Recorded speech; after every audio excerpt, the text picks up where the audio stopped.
Hello, David. Hello. How are you? All right? Are you excited? No, not really. No. It'll be great, I'm sure. We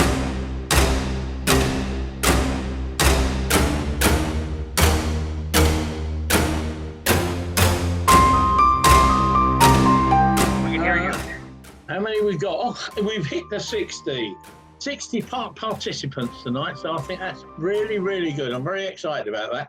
Makes life worthwhile, you know, all the hard work that's gone into this, not just by me, but a lot of other people as well.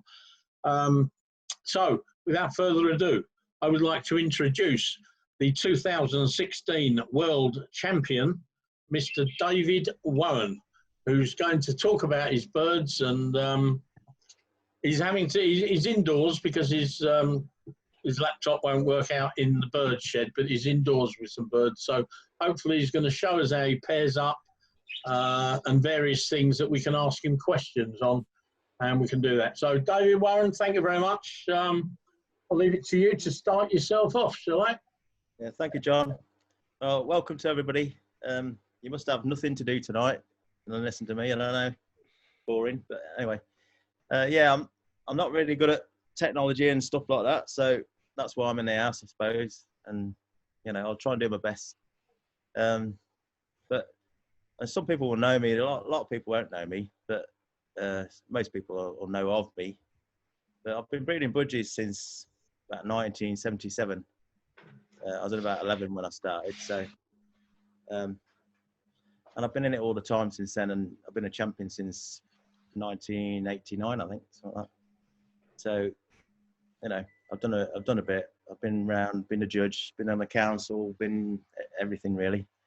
Chairman of the NBA, chairman of Birmingham, not Birmingham, Warwickshire. But you know, I've done quite a bit, and I've been quite successful on the show bench. I've won best in show at every show I've been to, apart from Worcester, which is the one that keeps getting away. But I've won best young bird there a few times. I've won best adult there a few times. And I've just not managed to get the best in show. But I've won everything at the club show as well, at the world show. All the opposite sexes, best in show, best at the age, best young bird. So I've done quite well, really. I'm in partnership with my dad. Although he's not as active these days. He used to be the main aviary, but it's moved up to mine now, and he has mainly dilutes at his house. So he only has 10 cages. He's got a big flight, but he hasn't got that many birds in it. But it's just sort of so he can manage it a bit easier. He's getting a bit older now, so it makes it easier. And I've got two aviaries here at the minute. I've got my old aviary that's supposed to be knocked down, and I've got my new aviary. And my new aviary's brick, and it's quite big, but not as big as some. I can't remember how big it is now, but 22 by 15, I think. The old one is 12 by 8. But I've got 32 cages in the new one, and I'm using a couple in the old shed just for experiment, because I was having a lot of problems earlier in the year with adult eggs and dead in shell and stuff like that, and I'm doing a few experiments this year. So I've been trying to change that round, and I sort of get to the problems that I've got. I've sort of sourced all the things I needed to do, and I'm on the up really with I'm not getting adult eggs anymore. I get an odd one, but I was still getting one or two dead in shell, but I'm sort of working through it, and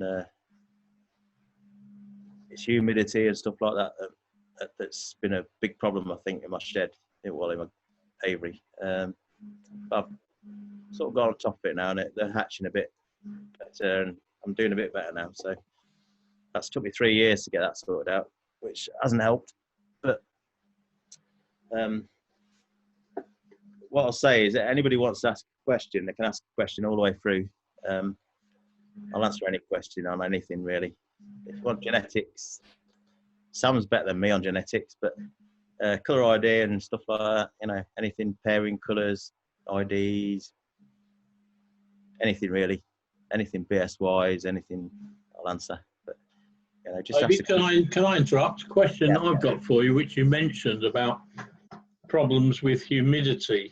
Yeah. Can I presume that your humidity was too high or not too low, surely? No, well, I think earlier in the year, I got 2 fans. One blows in, one blows out, and they were on all the time. In the summer, in the winter, they're on every now and again. I think in the winter they were on too much, and they were taking too much in. So the humidity, which was causing the adult eggs. My aviary's brick. It's thick wall. It's 2 foot. It's a foot wide. The brickwork. So it's quite steady. But I was adding lots of humidity by putting the fans on in the winter, and it was taking it above what it should be without me knowing. And then it's plastic covered. It's plastic boxes, plastic cages, plastic ceiling, plastic everything really. And I think that sort of added to the normal moisture, sort of doubled up the boxes. It took it way up. So that's why I was getting a lot of adult eggs and some dead in shell as well. But then in the summer, it was like an air conditioned shop really. It's like the fans were going during the day, and it was taking it. It's like it could have been 26 degrees outside. It was 19 in mine. So it's lovely to go in and stand in there because it's beautiful temperature. But I think it was just making it too dry in the summer. So earlier this summer, I sort of sorted that out, and I've turned them off completely now. So I've got no fans on, and since I've done that, the temperatures remain quite constant, and the humidity stays at a steady sort of level. But it's not ideal because then you get the dust, and you could do with the fans on, but it's just trying to balance it now. I've got to try and sort it out so it's a bit more balanced, so that I can get a bit of both, a bit of fresh air, and I've got windows open now, which for the first 2 years I never opened my windows or my door because I didn't need to, but now I've got windows open. So it's just it's trying to work out the right humidity. I see a question there that says, what's the right humidity? I think it's about 50, but you can go from about 50 to 60. It's okay. The thing with birds is, I think a hen can take the humidity up by taking water in or doing things like that, but she can't bring it down. So if you've got really high humidity in your boxes, I don't think the hen can bring it down. There's no way of her getting the water out or the humidity out. So it's better off being lower than it is higher. So anything from about 40 to 60 isn't too bad. 50, I think, is probably about right. 50, between about 45 and 55 is probably perfect. And mine does stay roughly that way. You get days like today where it's rained all day. It's probably about 60, 65. But that's about the highest it goes at the moment. But it's just trying to sort out. It's easy to say, like somebody was saying to me that they had water into the boxes and things like that to help the hatching, but it all depends on your aviary. My aviary's brick. My dad's aviary's metal. My other old aviary that's still there is wood, and everyone's totally different. So you might have to add water into my wooden aviary because that's quite high. It's quite low in the summer. It gets hot in there and it's dry. Whereas my dad's is metal, so his is the opposite really. In the summer it gets really, really hot, but it's not really dry. We've always had easy breeding at my dad's. That's where my first aviary was there in 1977. We built it up. So it's all them years. We never bothered about humidity and stuff like that because it just hatched. And I think it was just that we got it right. And once it's right, it's all right. You just leave it to it. But when you get a new aviary, it's totally different, isn't it? And different materials, a lot of plastics these days, so it's really, really difficult. And finally, I'm getting on top of it, but it took a while. But hopefully. Dave, sorry to interrupt. Tony, can you read your messages from George, please? He said it's quite urgent. Can we pin Dave's screen, please, so that we haven't got to keep looking at you? I have pinned it. Are you looking at why are you looking at me? Because when I talk, pin it individually. All right. Does everyone know how to do that? If you go up to the top of David's, where you can see David in his little video, if you go to the top right, you'll see 3 little dots. If you click sorry that, to interrupt you. Could you get George? Viking George is trying to say something, but I don't know what he's trying to say. he's been muted. Crap, that's what he's trying to say. He's muted. Someone unmute George then. He should be able to unmute himself. I don't George, know. unmute yourself. No, I can't. While George is trying to unmute himself, go back to the video on David, and up the top right corner, 3 dots. Click on that, and then you got chat or pin video. If you press pin video, David will come up on the screen as a complete or nearly complete. John, I think George is saying don't do that. Right. No, thank the bloody Lord I'm allowed to speak now. Right. Tony, you can do this. If you go on to Dave Woan's screen and you click Spotlight Video, then everyone can do it. Then nobody needs to do anything, and then when it later on when everybody's chatting again, you can. There we go. Right. You just made me co-host at the beginning. It's fine. Right. Anyway, carry on. Sorry, David. Carry on. Yeah, it's all right. Yeah. Yeah, because every time you speak, it moves to the person that speaks. So that's what it is. Yeah, so yeah, that humidity's been sorted out, I think now. It's just a gradual thing, really, just getting it back to what it was. So it's took me 3 years to get it sorted out, which has made a big effect on my stock, really, because some of the birds that should have been breeding 10, 15, 20 birds a year have not bred that many, and it's been difficult to stay where I am. So I've struggled a bit, but I think I had a problem with illness in the birds a couple of years ago. That I've sorted that out as well, so that didn't help, and that was just after I won a club show, really. So it's been a lot, really difficult, but in all that, I've managed to keep what I've got. Basically, it's just I've probably bred about 160, 70, something like that. Whereas I could have bred 250, 300 by now if it had all gone well. But I'll just keep going. I'll be breeding now till next May at least. So full on breeding.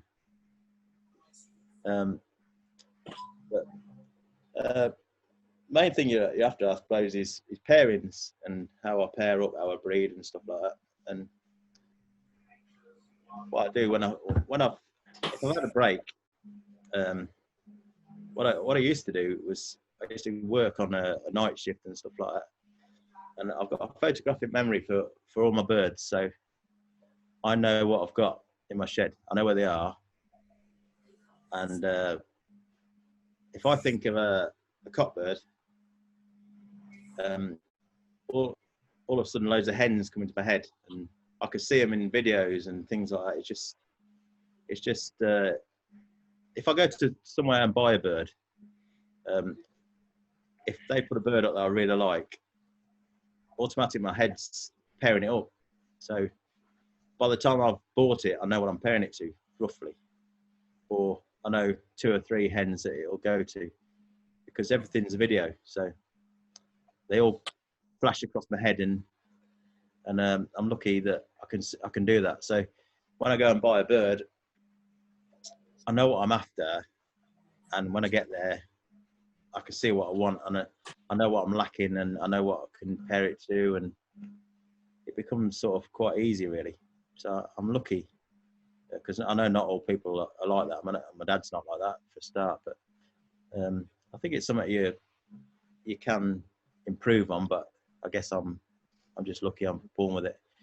But I think a lot of if you talk to like Richard Mirror and people like that, you mention the bird, and they automatically they know what you're on about, and they just know the bird. So it's they can look back 3 or 4 generations. When I'm pairing up, if I pair up, it gets really hard, because if I put a grey cock up and I'm going to pair him up, automatically I know what his parents are, and I can see them in video, and I know what his grandparent was, his grandfather, his grandmother, probably his great grandmother and grandfather, and they're in videos and pictures and stuff. And then I get a hen, and I also know what she's off, and what's her grandparents, and what's her family like, and her brothers and sisters and cousins. And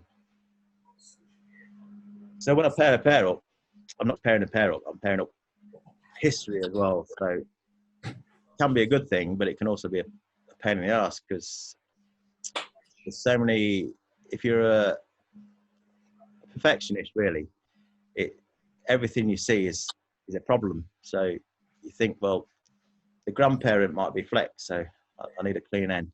And then the great granddad never had a tail, or the dad never had a tail, so I need one that ain't got a tail, or its depth of mask isn't good, or it's, you know. So even though visually the bird might be good, history tells me it's not. So it can become a bit of a pain.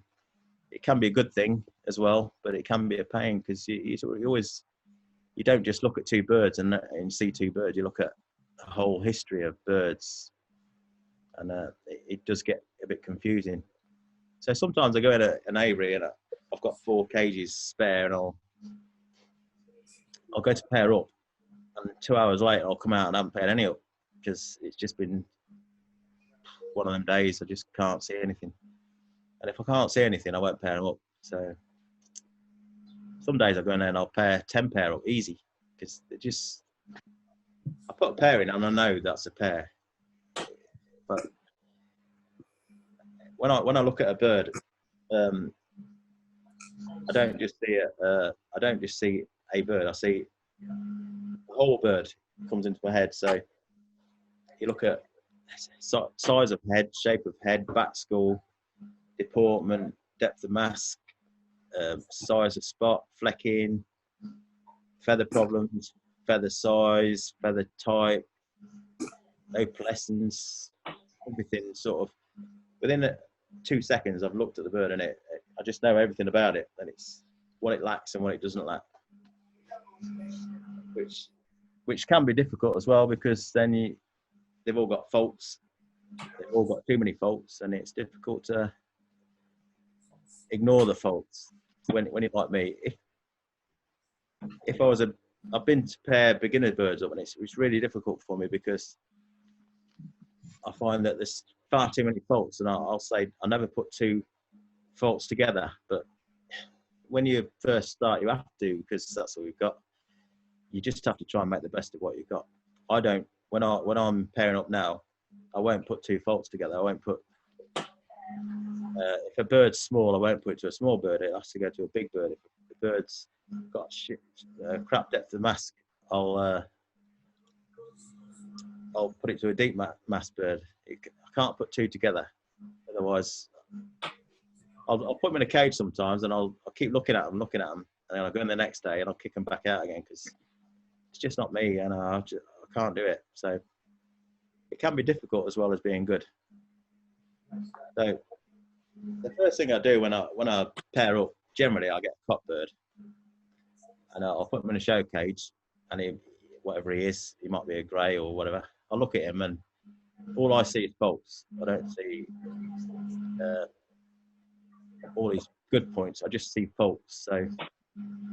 Can I interrupt, Dave? You're pretty famous. I know with a couple of people, the way you look at a bird and you strip it down, don't you? and take it apart. Maybe you could explain how you do that.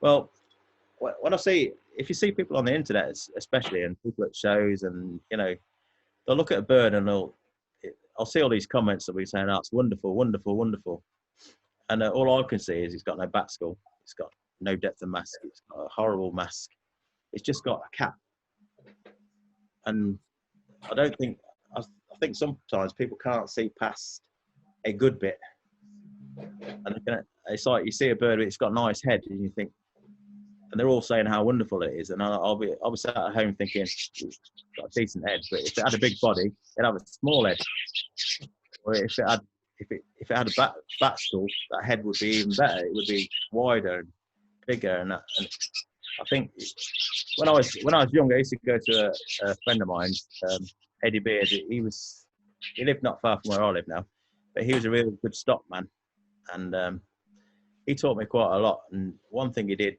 was, he said, "You've got to look at that whole bird." He said, "So when you put it in a show cage and you look at that bird, it's got a nice head." He said, and then you put a hand over the head, then all you can see is a body. And he said, "What can you see?" And I'll say, "Well, it's got a really nice shape, you know, it goes right down." But you wouldn't notice that if you not put your hand over the top. And then he does the opposite. You put your hand over the bottom, and what do you see? You say, "Well, it's got a big head." But then you go like that, and what's it got? Well, it's got no body, has it? So what you're looking at sometimes is half a bird. Top heads is nice, but the bottom end, deportment's horrible. The leg position is not right, or it's got problems with shoulder and things like that. But the top end's nice. But so you can use them birds because they're stock birds, aren't they? So anything that excels in a quality, like I have birds that excel in blow, and they've got so much blow that it comes right down the front, which is too much blow. But when you're breeding, it's not too much blow, because if you pair them to birds, they'll put blow on, and if you put them to birds that haven't got blow, they'll put some blow on.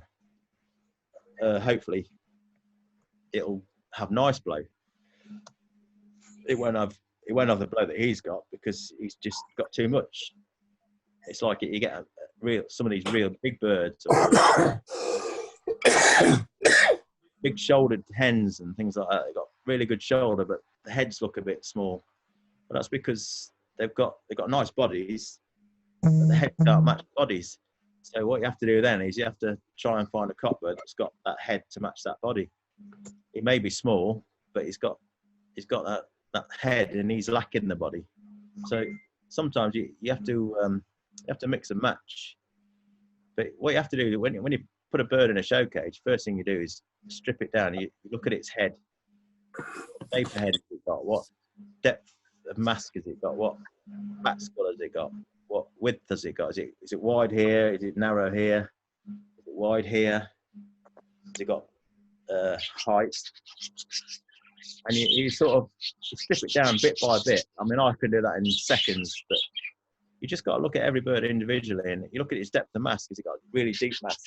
Is it just straight down here, or does it go out here? Which generally, if you get a bird that has a mask that goes out here, its head goes out here as well.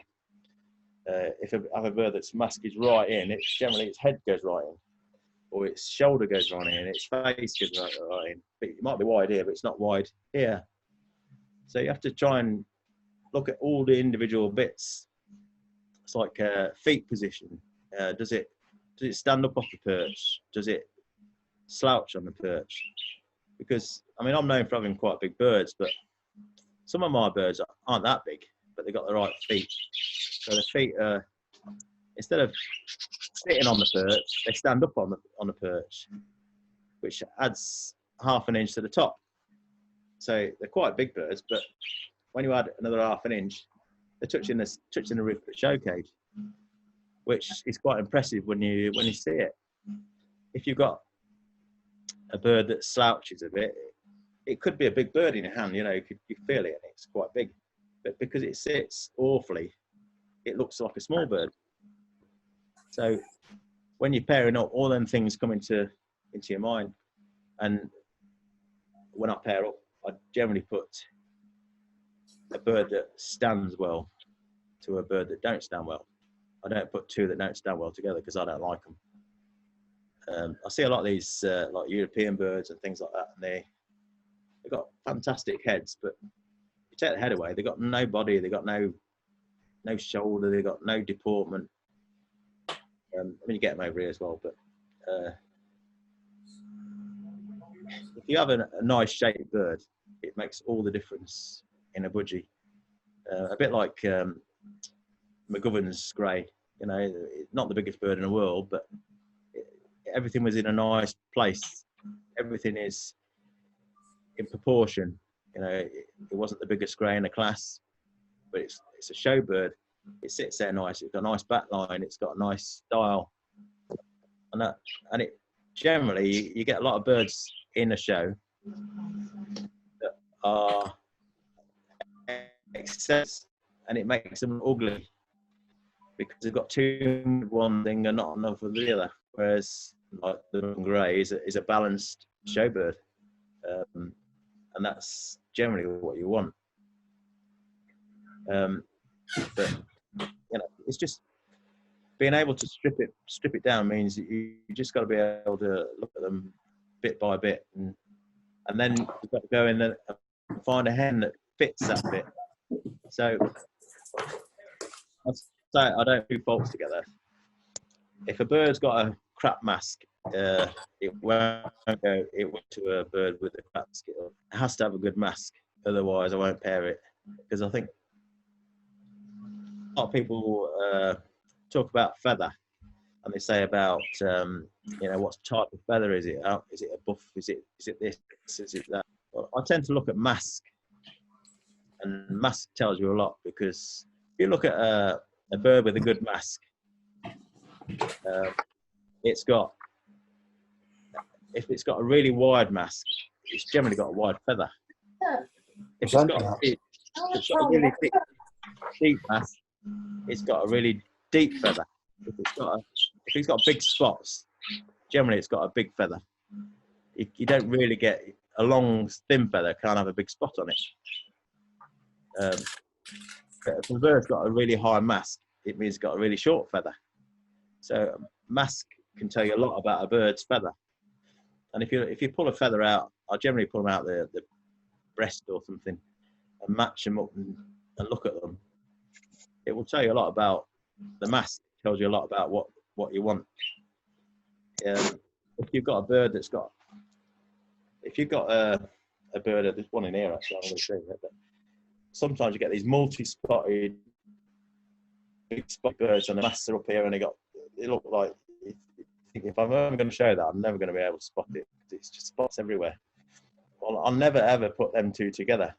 I'll always put it to a bird that's got a deep mask or a lesser spot, because the spots just overtake it, and you start pulling them spots out for a show, you end up with a big hole there, and there's nothing worse than a big mass that's been massacred by pulling it out. So it's all little bits and pieces that you've got to look at when you're pairing up. Backline is a big thing for me. I don't like droopy tails. I don't like backlines that go, like, I call them bananas. So mine are, I like concave, but then I see a lot of birds on the bench, and I call them bananas because the backlines go like that. They've got nice heads, and they go down, and the tails go underneath. Well, a banana has to go to a curved back, which is wrong. Somewhere you get an in between. I have a family of birds that have really fantastic backlines. I call a fantastic backline not a straight back. It's got a little bit of a curve in the back, about where the wing butts are. So it sort of swoops down, and the tail sort of sticks outwards. Heads, they can make a really good bird look fantastic by just having a grey backline. And you know, it's an important thing. It's like I won't pair two small birds together. So if I pick a bird up and it's just feather, I won't put it to a bird that's just feather. One of them has to have a bit of body size, bone structure. So if you put two birds with feather together, all you end up with is more feather. But there's no structure to the bird. So anything you breed off them two birds that has no feather is a pet bird. You're relying on just feather. Whereas if you generally have your birds to have big bone structures, when it comes to, if you pair them up and one of them hasn't got the feather, it's still a big bird. It's still got a big body. It's still got shoulder. It's still got everything else. It just hasn't got the feather. And they're still averagey birds. They're not pets. If you, I mean, they used to say it with the old Germanis birds in the past. You used to breed the real good ones, and then you breed a lot of really crap ones. And I think it's because they hadn't got the bone structure. Joe was a great feather engineer, probably still is, I don't know. But and he did a lot for budgies, feather-wise and cap and things like that. But his birds were probably big, but a lot of the ones he was selling weren't, and they just had this feather, but they had no structure to the body. So it was a bit hit and miss with the chicks. You used to be really good ones, and you'd be really crap ones. If you get that bone structure right, generally the most chicks you'll breed will be decent. You'll breed some really good ones, and you will always breed some crap. Everyone does. But I think the majority of them will be medium to good. It's like I said about feet position. If your feet are wide apart, it takes the bird downwards. So the bird looks like it's lumpy. You get the feet together, it lifts the bird up 1/4 of an inch, which is quite a lot on a budgie. And it makes it stand better. It makes the back look better. Makes the front look better, and it just makes the bird all round better. And if they've got a bit of feather, which some of mine do have, when you get the position right, the stance, people don't notice that feather. Whereas you see these quite a lot on the internet, and people will say it's got like trousers and things like that. Well, yeah, it's got trousers because it's got no deportment. If it had deportment, it wouldn't have trousers, because the legs would be higher, the body would be higher. So it's just finer points when you're looking at pairing up, and everything I've said is what I look at in a pair, which really confuses everything, because it's really difficult to find a perfect pair, especially when you're not Daniel Lutoff or people like that, because they've got a lot of really good birds. It's easier. They can just pair them up in the flight sometimes and things like that. But even he would be looking at birds and seeing faults. I mean, he's the top breeder, and so he would see faults in a pair, and he'd look at them and think, nah, it's not good. The advantage people like me have, and Lutoffs and people like that, Marchants and stuff, is that we also have a background in our birds that can go back quite a long time. So we know what families are like and what family traits have, what they carry. Some birds have terrific deportment in the family, so you can use them families. Some have a lot of blow. You get birds like the miller birds, they tend to carry a lot of blow, and you can take a bit of that and put it to your shed. If you think you're lacking a bit of blow, you think, well, where can I go? Well, you know that the millers they pair blow to blow, so anything they sell has got blow somewhere. It's just getting the right one, obviously, but and the right price as well. But if you go to other places, you'll find get different features. I mean, Ian Ainley is a friend of mine, but if I wanted size, I'd go to Ian Ainley's. Perhaps he's got big birds. He's got good feather on his birds as well.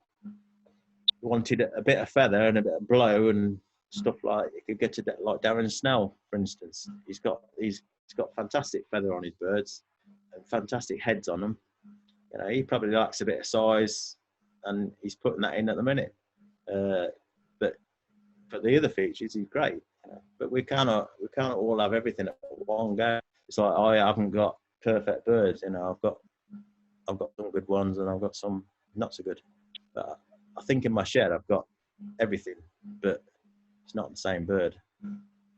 I think when you're keeping hens, I generally pair up 32 pair. I've put a few more down this year, but 32 pair. So I keep 50 cocks. And then 50 cocks aren't necessarily the best 50. They're some of them. I tend to keep about 8 to 10 cocks that are really nice, typey showbirds. Nothing special, decent. Probably not got one. I haven't really got one in, but they've just got nice style, nice shape, nice, clean, normals, not openings. And they're just nice showbirds. So if they were probably a novice bird, they'd probably do a lot of winning in the novice section, but they're probably not good enough for champion. But they're great to put to these big rough hens because they'll bring them back a little bit, and you'll get an in between. So rather than being a big rough hen, you'll get an in between the nice showy cock, the big rough hen, and you'll get an in between bird, which should be a really good show bird. Doesn't work, but that's the idea. So when you're keeping your birds, I keep 50 cocks. I generally keep about 80 hens, because the cock's the main thing you look at when you're pairing up. It should be you work on your cocks and you keep the best cocks really, the best that suit what you've got. But then you have to have a balance. So if you've got these, I might have 10 wonderful cock birds with fantastic heads, but they're just all feather. They're a bit rough. They're probably not really show birds. I've got one here, it's probably like that. And what he needs isn't a fantastic hen. He wants a lesser hen, really. He wants an averagey hen that's nice and stylish, so that hopefully it'll come back a little bit, and hopefully she'll breed lots of chicks because she's not OTT. She's quite normal looking. But then you've got the lesser cocks that you want the better hens for. So you've got to keep a variety of hens to suit the cocks you've got. But it's got the balance right. It's no good keeping the best 30 hens. If you've got 12 cages, you keep best 30 hens, and they're all super hens. Some of them won't breed because they're a pain in the arse anyway. Hens. And then you'll end up. We've got these super cocks, and you've got these hens that are super as well. And they don't really need super hens. All they want is hens that lay and have chicks. So that the more you can get, the better off a really good cock. So he wants a slightly lesser hen. He wants probably a hen that you probably don't show, but you could show, and it would probably second or third in the class. It's all right. It's a decent bird, nice and clean, nice and stylish, not too much feather, but it's got the structure that you want. It's got the shape that you want and the style that you want. And that big rough cock will put his feather on and his power. And you'll get somewhere in between, hopefully. And you'll get a majority of show birds, one or two probably really good ones. And then you'll get one or two that aren't good enough. They'll have to go. And that's what you do in theory. It doesn't always work in practice, so it's difficult. I think when you dealing without crosses, it's even harder because you don't really know how they're going to behave. You don't know how they react. You don't know what's the background in them, and you don't know what's gone before you. How much flecking's in there. And I remember buying a bird. I don't know, about 7 or 8 years ago, I think now. I got him home, and he's quite a nice, clean-looking grey, And I said to the guy, "I've got really good opening. It's a bit flecked." I said, "Is your cock really clean?" He said, "Oh yeah, dead clean." I fed him up. He bred 22 chicks, and there was a lot of good ones, but everything was flecked. Every bird in it was flecked. So then you think, "Well, what do I do with these?" But they're not flecked straight away. They're only flecked when they molt, don't they? So by the time they're all flecked, you've got 22 of them. And so I sold a lot, put into albinos. I had albino breeders ringing me up asking for opening greys and things, which are ideal because they were greys. And but I kept 1 or 2, and I still got 1 or 2. And you have to try and get the flecking out then. So you started off on the back foot really, because you've introduced a fault that you didn't really want to introduce. You've got some nice chicks, but then you've got to then work on the flecking to try and get rid of the flecking. So you've got an extra year to work. Whereas if it had bred clean, I would have been further down the line. I mean, ideally, you don't really want to put flecking into an outcross because you just don't know what's in there. More times now, I generally go to the people that I trust, and I don't buy outcrosses willy-nilly, to be honest. But I don't need to really, so it's a bit harder for obviously beginners and novices. Dave, just at this point, you might. I've got quite a few questions that are to do with all the things you've been talking about. So maybe you want to have a little break in your mind and know what you got to say next and answer a few questions. Okay. Yeah. First one, what faults would you consider to be a no-no? The worst fault? There's a few really, because when I was growing up, I went to a guy called Glenn Norris, which a lot of people know, and he's one of the best breeders in my generation anyway, I've ever known. And he always said to me, never breed with birds with high mass. So the spots that are really up here, he said, don't use them.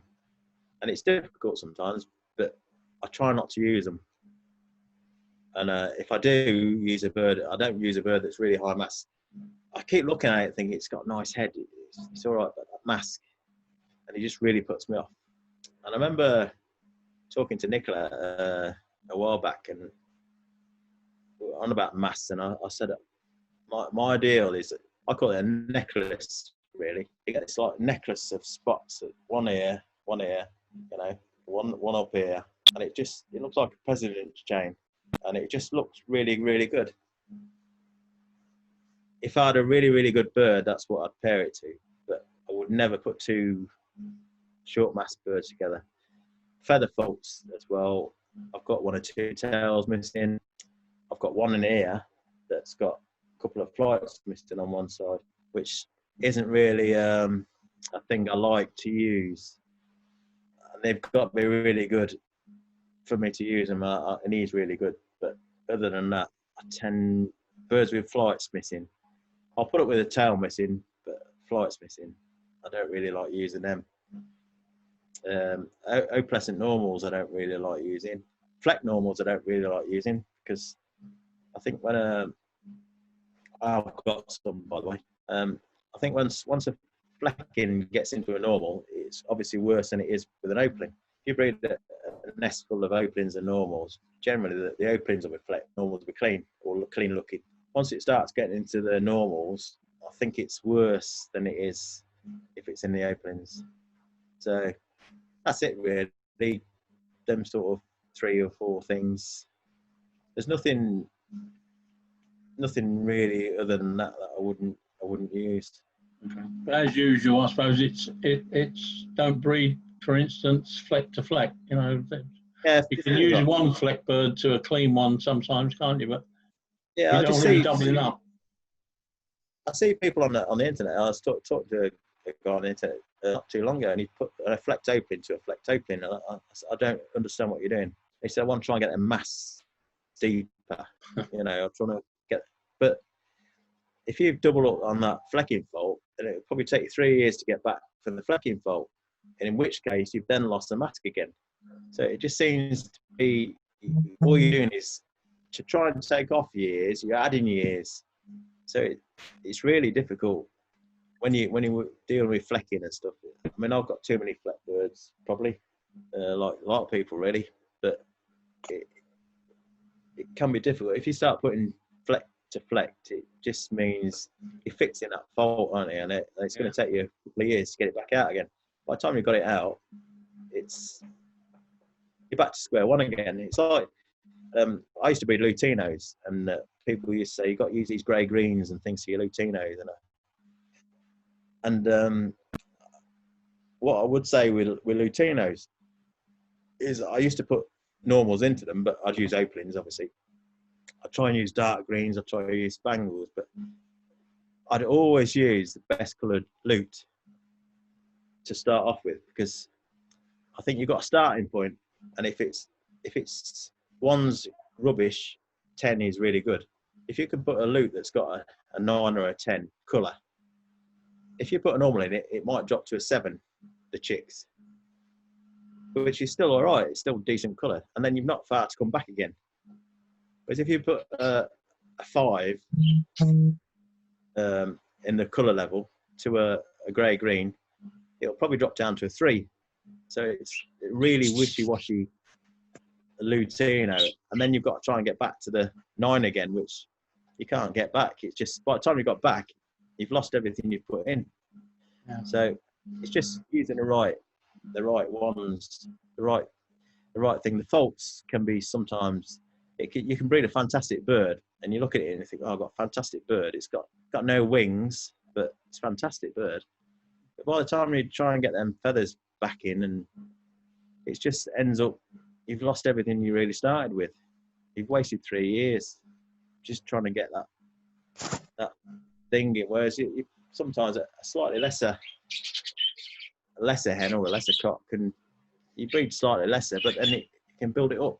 It's easier to come back from that. That brings us to another question. Someone's asked, you mentioned lessers. So do you believe that lesser birds, coming from good blood, can breed you good birds better than themselves? Yes. Yeah. I mean, I won the club show with a dark green spangle, and he was a pain in the arse to breed because he used to fill every egg, but I could never get lots of chicks out of him. And every one he bred was decent, but it was difficult. So I went to Alan Marchant's the year before the bird died. So he died last year. So it was last year. And I bought a crappy little grey-green hen off him, which cost more than my good ones, but it was still a crappy little grey-green hen. I still got her. And the reason was because I knew she was off good stuff. I knew she was Alan's birds breed really well. And I knew there was a good cock bird behind her. Mine was a good cock bird. So all I wanted was numbers. So I paired him up. I ended up with about eight chicks out of him. And I've got 2 of them paired up now. I lost the best hen, but I've got 2 of them paired up now. One of them's bred a really good spangle this year. And what I ended up with was bird. I've got a grey-green spangle cock now. He's very similar to the dark green spangle, but he's probably not quite as good. But at least I can work with him now, because I'm not far off what I was before. So I've got chicks off him. But if you're ever going to use my way of thinking, if you're ever going to use an outcross that's perhaps, it could be off, I don't know, Daniel Lutoff. Say I bought an averagey little grey-green off Daniel Lutoff, and because I can't afford the big prices, I'll go for the lesser one. And he shows me the dad, and it's got a fantastic dad. And I think, well, I can get that out. The first thing I do is pair it to a really good hen, one of the best hens in the shed. And you see what the chicks are like. And if the chicks are all crap, then you're in trouble. You think, well, I was expecting something to come out. So then you try it with the miller hen, and if they're crap, then it goes. But if you get a lesser one, especially an outcross, and it's off a really good bird, whether it's off Alan Marchant or it's off Mike Ball or something like that, if it's a lesser bird, you've got to put to one of your best hens. Otherwise, you're just wasting your time. You put 2 crap ones together on the off chance, and that's what you'll get, nothing. So yeah, I do use lesser birds, but generally not my own. I'll bring an outcross in, it'll be a bit lesser than mine, but I'll always put to a good bird. Right, great. That brings another question, and you can answer this or not. We can quickly go on to the next one. Someone's asked, where do you go for your outcrosses? But we We could ask the next question. How many outcrosses do you use a year? Well, I look at the breeders that are the birds off really. Last year, where did I go? Went to McGovern's last year. I didn't really go to buy, and Frank, I've known him a little bit over the years. I don't really got to know that day, but I went to Frank, and he just put a bird in the cage, you know, and that I bought, and I've done really well with that. I used to go to Gren Norris all the time. I've been to Alan March on and off. When Alan has a good year, I generally go. If he has, I generally don't go because it's difficult to get him off Alan because he's got that many customers and he's sort of got a pecking order. I guess the regulars get them all the time, and I don't go that regular. So, but it depends what feature you're looking for as well. Ian Ainley is one I like, but I've never really had that many birds off Ian.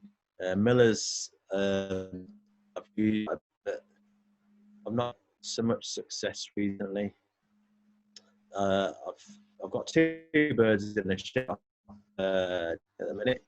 They've both got full eggs that are due soon. One does go back to mine, but the other one doesn't. So that's a bit of an outcross. I'm not really.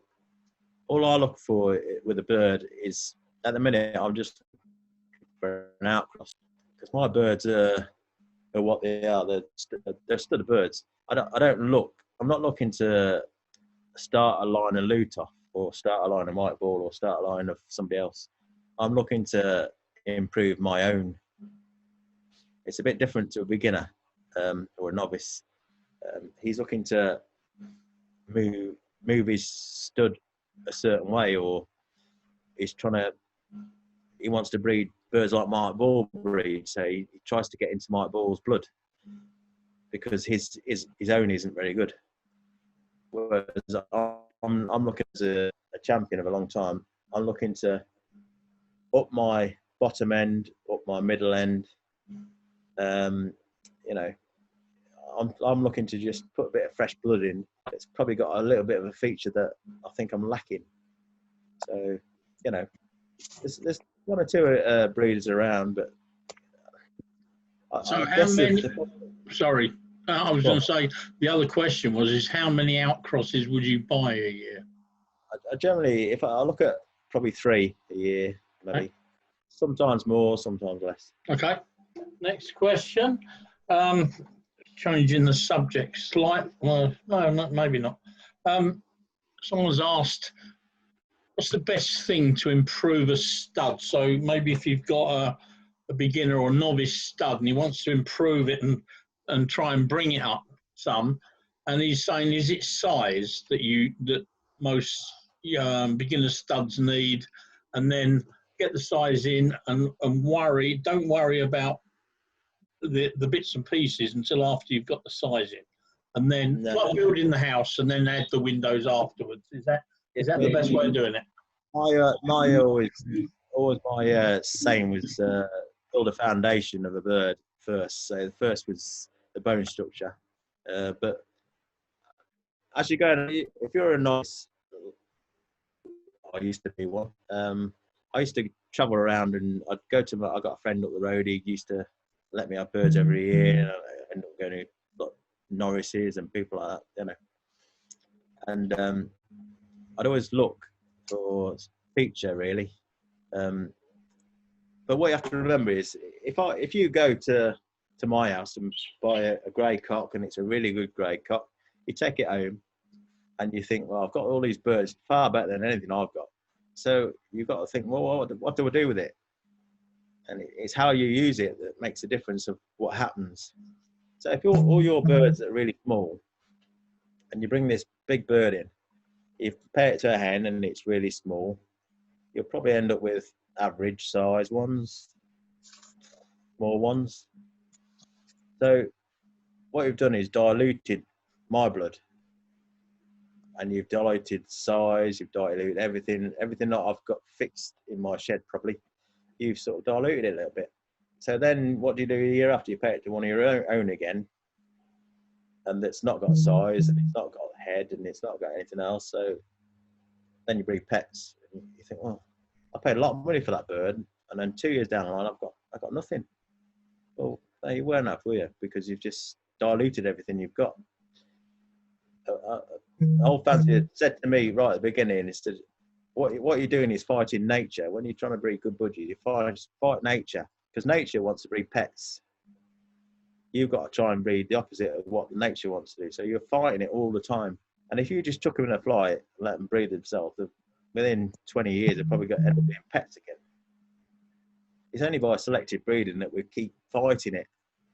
So it's just, if you wanted to improve something, you go to a breeder that's got stuff that you really like. You know, the first thing you should do is find your identity. What do you like? You know, do you like show birds? Do you like McGovern's birds? You go on a bench around the McGovern's area? Is that what you like? Their sort of birds? Do you like Mike Ball sort of bird? It's totally different from McGovern's. Do you like, I don't know, Miller's birds, Marchants? You know, and you think, well, I really like McGovern birds. You know, they're just what I like. Then you go along and see them and just have a chat and see what they've got and see what they do, and you might pick up a bird. A pair's better, or two cocks. But then you've got to work with that. Yeah, I know you want to probably bring in a few birds soon, so should we just get through a couple of questions? You can do them sort of yes and no if you like, and get through a few of them, and then we'll you can get your birds in and start talking about, you know, what you want to pair them up.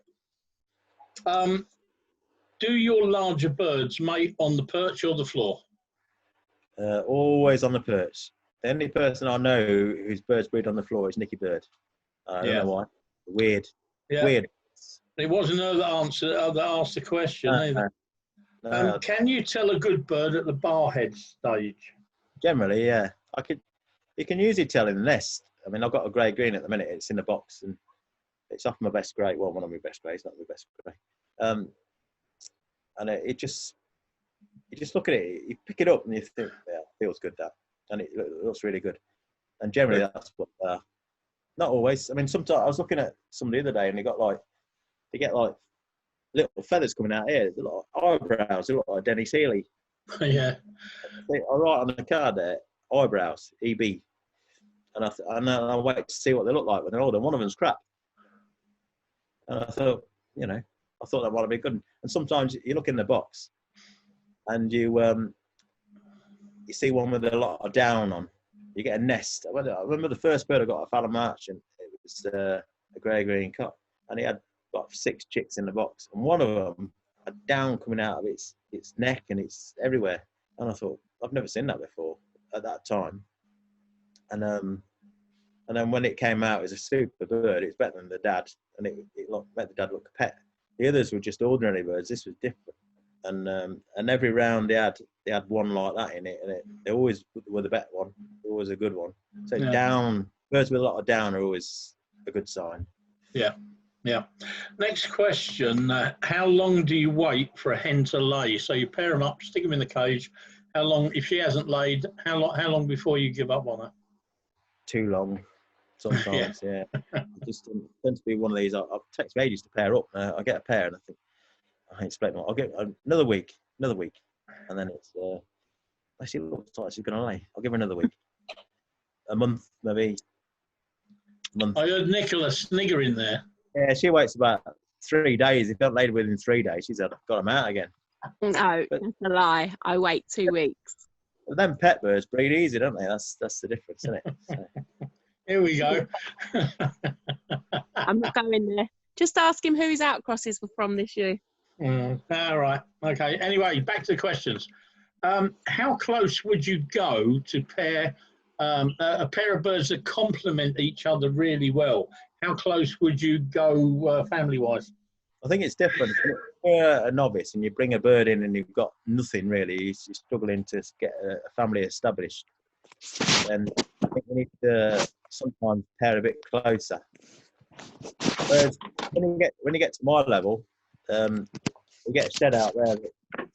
A lot of birds are related anyway, so I generally don't look at blood when I pair up, because the majority of them probably go back related somewhere down the line. So I just pair up for features.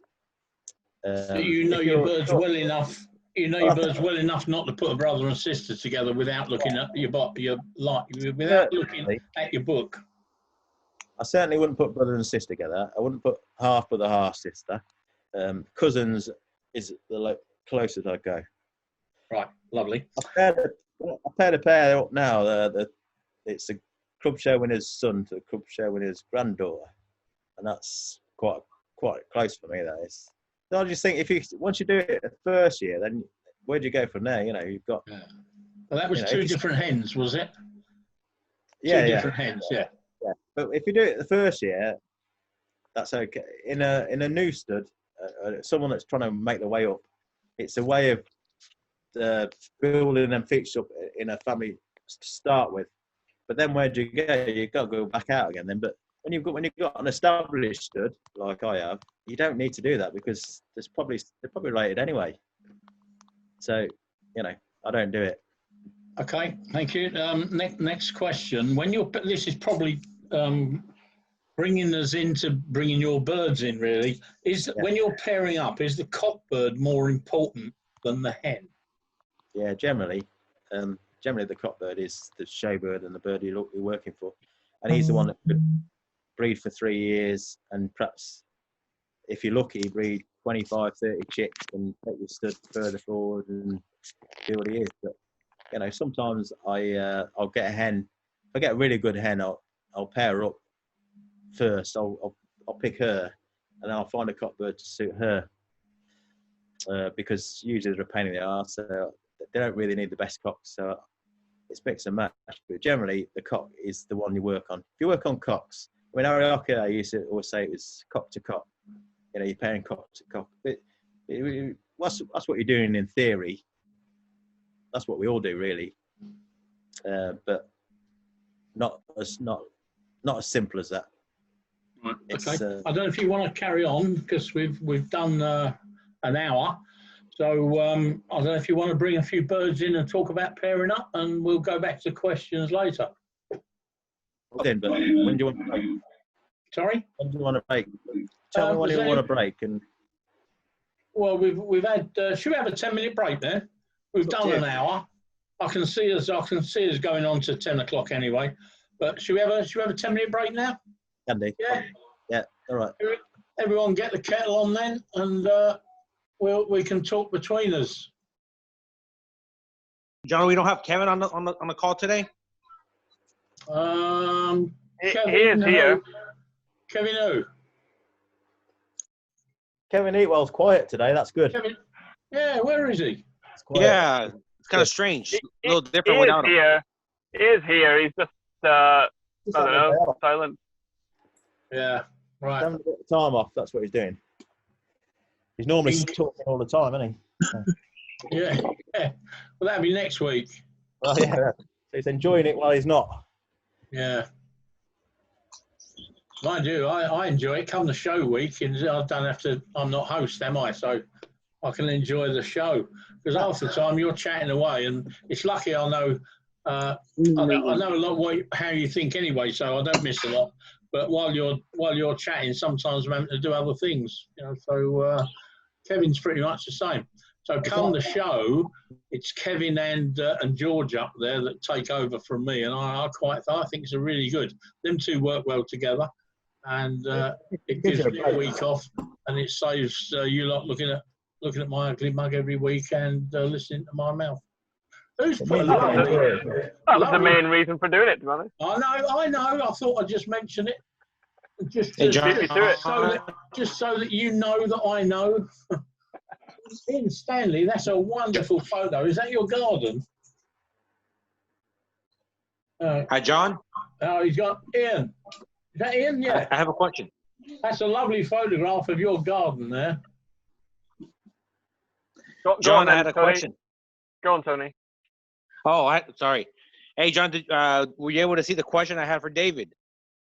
It's probably going to come up. Yeah, it'll come up, I expect. I've had quite a few, so let me just have a look. I'm sure it'll come up. Yeah, send it to you on private message. Oh, did you? I Dave, got you're to not where you have a said little bit yeah. higher. Say it. Yeah, say it for me. What, that bit about asking about the advice for a beginner? I mean, that'll take all night. Yes. Oh, okay. Yes, that's my do question for him. We'll do a few, then we'll ask him a couple of the bullet points, you know, because otherwise he'll have to get his book out and read it. Has he written one? I don't think he's written a book yet, David. Should do. I've never read one either. All self-taught. Apart from the bit Nikki taught me. Yeah. She keeps saying she taught me anyway. Yeah. I should be smiling now you've said that. She's here, don't worry.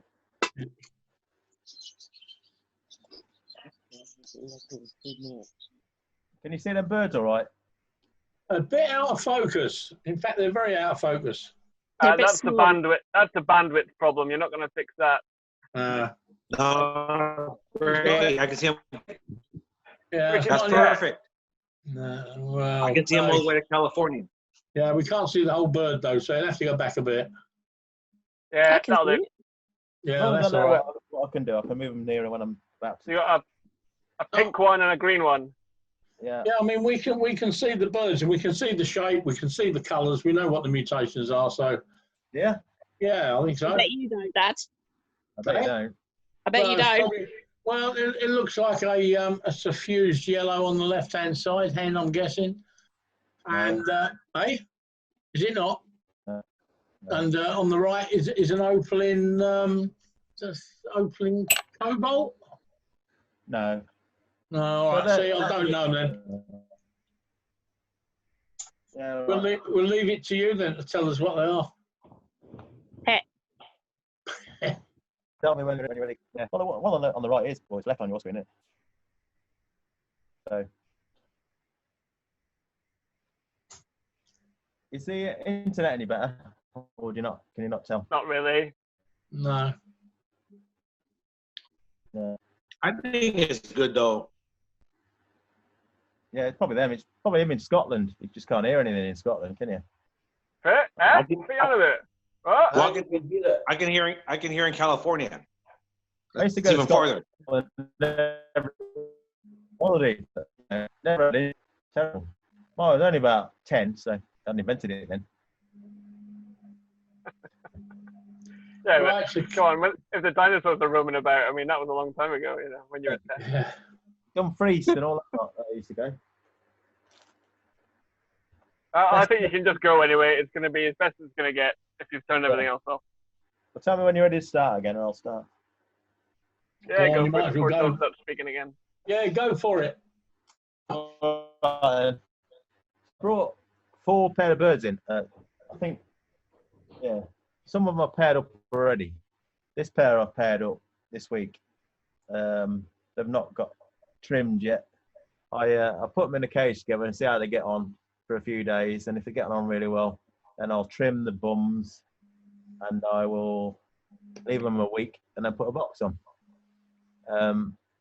This pair are getting on really well. He's bred some good stuff for me before. He's a half brother to the one that won the club show last year, the grey green.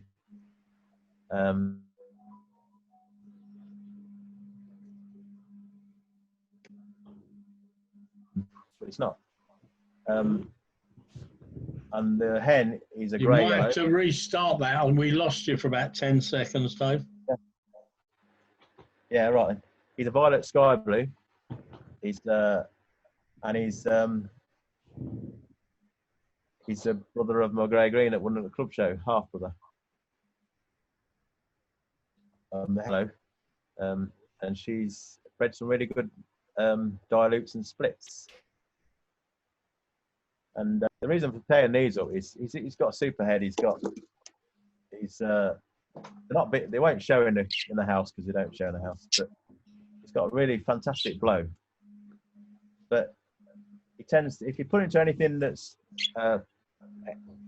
very good, super rough birds, cocks and hens, that really you can't show them. You can't. They're a pain in the arse to breed, and they can be too over the top. So all you have to do with him is pair him to an averagey, clean, showy, stylish little hen. She is, and I know she breeds quite well. So that's the only reason for that pair. She's actually better than she looks in there, but she's a hen I've never ever shown. I've got a lot of good dilutes. He's not split dilute, so he's just he'll breed splits. That's all he's breeding at the minute. I've got this year I've got a lot of dilutes. Obviously, a lot of people know that I've got an awful lot of dilutes, and this year, because there's no shows, I don't need to breed any dilutes. So this year I've bred a few dilutes, but because I've got a year off from showing, I don't need to show dilutes. So I need to put some fresh blood in. So rather than pairing close, like people keep saying, you know, do you pair close? I'm pairing away this year because I think they need fresh. They can get too close, especially these rare variety birds, albinos, lutinos. You tend to keep putting them back to what they are, and they end up going back to the families. And I don't want to keep doing that with mine, so they're all going away. So a lot of them are best dilutes. Some of my best hens are with dilutes. It's just how it is. And I'm hoping to breed showbirds off this pair. He generally does breed nice showy birds, but clean him up because he's a bit flecking. No, he's one of the birds that I say I don't like using birds without flights and tails and stuff. He's got a few flights missing this year on one side, which he doesn't normally have, but he's in the flight. He just chases all the hens around all the time. He's just fit, fills every egg, and he just needs a bit of a lesson. And I just bred a nice dark green off him, but I paired him up with a dark green hen, and he started fantastically, and then he started fighting with her every day. So I had to take him out, and I ended up putting another cock with her. But she laid eggs just after I put another cock with her, and she bred a fantastic dark green, which is obviously off him. But obviously you can't go back with her because he keeps fighting with her. It's just mental. So he's probably one of these birds that could run to 2 or 3 different hens if you wanted to, but I haven't really got the time for that. So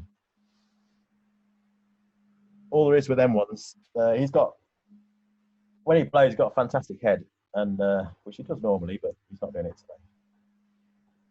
And he's got good depth of mass, spots, good size. He was a lesser brother. His sisters were better than him, and he's got a good brother off him. But she's really, really clean. So all I'm hoping for is some nice hens and some nice showbirds. I've got to a stage of the year where some nice hens would be good. Build the hens up. I've got plenty of time. He doesn't breed rubbish. He never breeds a bad bird. He always breeds decent. Just got to put him to a decent hen. So it's really one of them pairs that anything can happen, but I know I'll get something good. I just need chick. And you'll get a bit of outcross blood for your dilutes as well, won't you? And that's the idea, really. It's trying to put some fresh blood into dilutes. Yeah. And he was just sat there showing lovely in a minute, and I just scared him to death. This is a pair I paired up the other day, but they ended up not getting a cage because I ran out of cages. So he's a half brother to the previous cockbird. So obviously he's got all these feathers. He's the one that won the club show last year. He's opposite of his half brother. He's very clean. He's a normal. He's like a spot.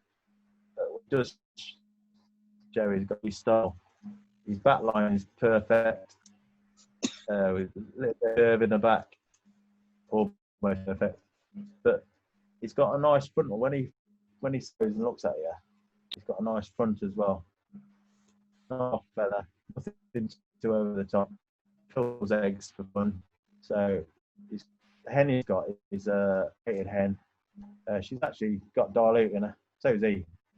But she's got a lot more cap over the eye. And she's got nice thickness and bigger spots. That's a bit of spot. Spots one thing I don't look at much. Size, spot size. I don't look really too much at. As long as one of them has got a decent spot, that does me. Unless they've got really, really tiny spots, and then I'll do something about it. But I don't really have a problem with spots, so it's not something I really take notice of. Depth of mask is more important. These two I'd like a bit more depth of mask on, really. They're not fantastic for depth of mask, but they're all right. He carries a good depth of mask from his dad, and she carries it from her mum. So I'm just hoping it won't go backwards. I'm hoping he's not split opaline. He's probably split cinnamon, but just decent. He's like probably about third or fourth best in his nest, cockbird wise, and he's one of the lesser ones really. It's just she's bred a really nice spangle this year. But she was paired to his dad last year, and this year. But no, she bred a nice cinnamon grey. She was paired to his dad and bred a cinnamon grey hen that's really nice. But that's when I was having a lot of problems, and the dad's paired up now to a dilute, so he's I'll put his son into her instead. So probably his grandmother was a dilute, and no, granddad, and her granddad was a yellow as well. So there's dilutes in both of them, but that's just secondary really. Breed some normal greys, that's what I want to do. Normal greys, cinnamon greys, not opalines, hopefully.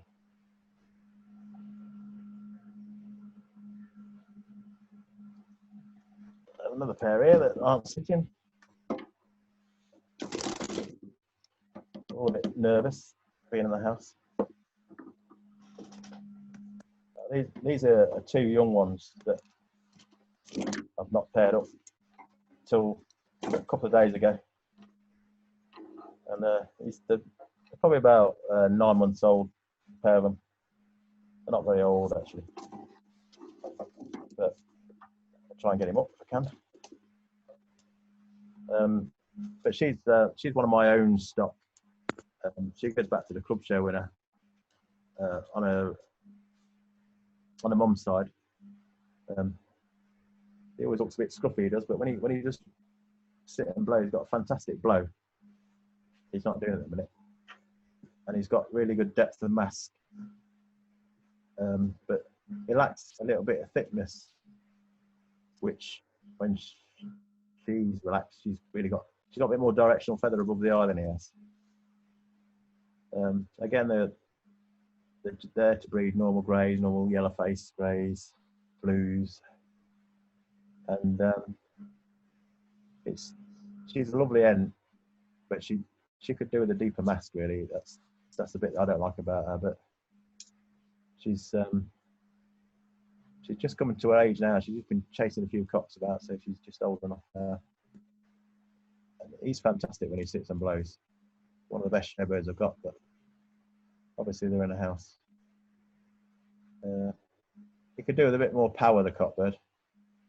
He could do with a bigger hen, really, which I generally pair up. But I think his biggest problem is his stance isn't quite right. He sits down a bit on a perch, but he has got a good back line, which is important.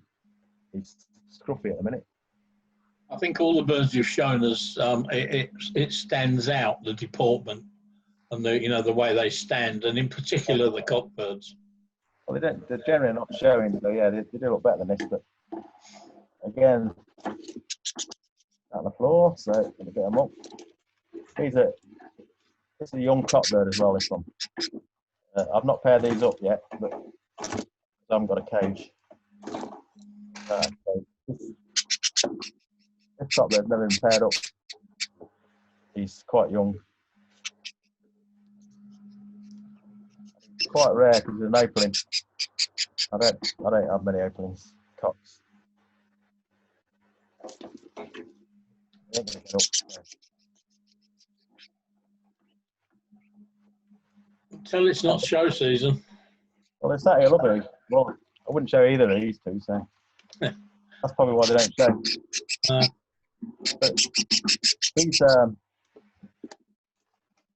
he's a big bird, bit flexed, opaline, split dilute. Sometimes you've got to put them on yourself. He's got really good thick frontal when you see him from the front, which you can't see from there, but he's really thick, big spots, good length. He just wants smartening up a bit. He just wants a bit of a showy hen. How full that? And this is the hen that won't get on the perch. She's actually a lesser sister of some really nice showy hens. I just nicked it from my dad the other day because it was in the flight and it's not paired up, so he won't get up. But he just wants a clean, normal. He's got one of them masts that I said. You have these big spotted, big masked birds, and they do your head in when you're trying to spot them out for a show. But when you see that, it's just all spot there. If I spotted that out, it'd be a bit of a mess. So the hen's got a lot less spot, but he's got this thickness in the eye here that I really like, and it's quite thick around the head. He's got really thick feather. So, feather's important, but you don't want too much feather. You know, it's all right on 1 or 2, but you can see the thickness of the width. But them spots are probably too big. His brother's worse than him. He's got massive spots, his brother. But it could do with coming down a bit. I just think they're good stock birds, these are, but they're a pain in the ass to show. But he's flecked anyway, so he won't go to show. But Can we see the hen? yeah, I'll get her. She's just one of them hens that I'm hoping will breed 10 chicks, 15 chicks. She's really showy when you see her in a showcase. She's not quite fit anyway. But she's got a deeper mass in him, but a small spot. Yeah. Normally sits there blowing all the time. The top comes up. And when it does come up, it looks a bit like that. So she's got the directional feather. It's just really no body structure. So she's the smallest bird in your hand, which is okay for a hen. I don't really like cocks like that, but she's all right to him because his brothers and sisters are all quite big, and he carries a bone structure. Now she's split dilute. She's off a white cockbird, and he's off a yellow hen, so they're splits. So that's always a good thing. Yeah. But they are related somewhere down the dilute family. They're not very close. Probably won't get up. We'll never do. But anybody want to ask any questions on that? There's let me just see. There's a couple of questions up here. Just have a look. I'll go back to. Okay. Would you use 2 lesser birds and pair them together, knowing the rest of the family are very good? Not very often, because I don't need to. And I mean, I've just paired a pair up actually that are both marchant, so they're not my blood at all. The hen's off a good marchant cock. The cock was off one of Ireland's best grey greens at the time. Not visually what I'd pair up, but I just think the blood was right, the feathers right. They're just not big birds, but I just wanted to pair them up and see what I got, and hopefully I can breed his dad or her dad, and then I can start with an outcross that's not as expensive as an outcross I could spend. I generally I'd like to have got better, but I couldn't at the time, so that's what I got. I ended up buying a bar head off Alan, but it's off his best grey green in one shed, and it's just a chance really. But I think when you've got a decent stud, you can take chances on an outcross generally, because you can always pay it to a good end. And he just sat on the flight for a while. I never paired him up. I paired her up, I didn't pair him up. So he's just got paired together. I've got a grey green off him that looks quite nice. So it's not as good as I want, but it's quite nice. So I'm hoping the next round they'll breed one good one. And if I can get one good one, I'll just use that as an outcross then and pair it up. Right. Another question here. A lot of fanciers are so desperate to improve their birds or their stud that will gladly take old birds or birds with obvious faults. So do you think this is a sensible way forward for a young stud to go? And this might help answer Tony Quayer's question, which is a bit of a big one, asking for tips for beginners. So this would be a good tip for them, I'm sure. Yeah, well, sometimes if you're a beginner and you go to, say, my place, and I generally think that people like me have a list of people that want to come and they want a bird, and I'm getting asked all the time for a bird. And then if you get asked for a bird from, say, I don't know, say the Balkers, for instance, they ask me for a bird, you know, they'll probably want a swap or something like that. And so they want something decent. So I can't let the decent ones go to everybody, because I don't breed that many decent ones. So, but sometimes you can pick up a faulty bird. It might, like the cinnamon opaline I've just had. The brother could be better than him, but he's been penciled in for somebody already. Even 6 months ago, he was penciled in. Probably not 4 months ago, and I'm just waiting for the guy to say yes, he's going to come and see it. But he's flecked, and he's a flecked opaline. I've got one flecked opaline. That's another flecked opaline. I've got an opaline grey that's really good. I've just paired up. I've got an opaline grey green I've paired up, and I've got an opaline dark green I've paired up. So that's 5 opalines. I only keep 3. So I've got 5 already that I've paired up. So if it's an opaline cup, you know, you can sometimes get a really good one. I know when you go to Alan Marchant's, if you breeds an opaline, you've a chance you can get that, because you don't really want the opalines, because he's trying to breed the majority of normals. And so quite often you can buy a fleck bird, or you can buy a bird that's perhaps not got a tail, or it's, you know, I don't know what else there is, but if you've not got very good birds, that bird can sometimes make a big difference here, because you can buy a better bird than you would be able to ordinarily. Because if you wanted a clean bird with a nice depth of mask and all that, the bloke could probably say, well, you know, it's 500 quid that is, or I'm not selling it anything like that, because, you know, he needs them himself.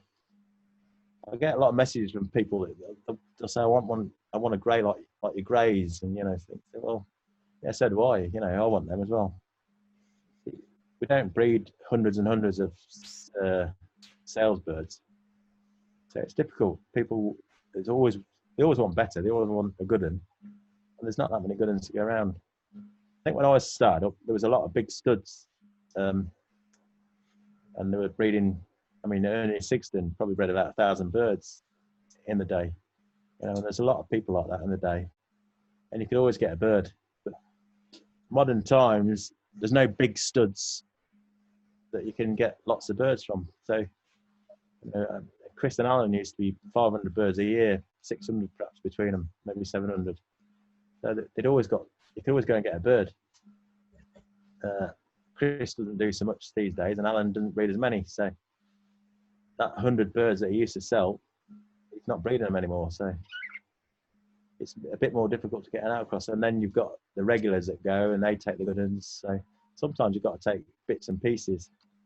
Sometimes it's worth taking a a cockbird off a really good family, and it might be that they're all really good ones, and then there's one that's not quite so good, and you'll get that quite cheap. So it's worth taking a gamble with that one. Great. Next Thank you, David. question. Sorry, was that you, Tony? No, just saying thank you to David. Oh, Yes, okay then. Thank you. Sam Wilds has asked, if you were to start again, Dave, knowing what you know now, what would you do differently? I breed zebra finches.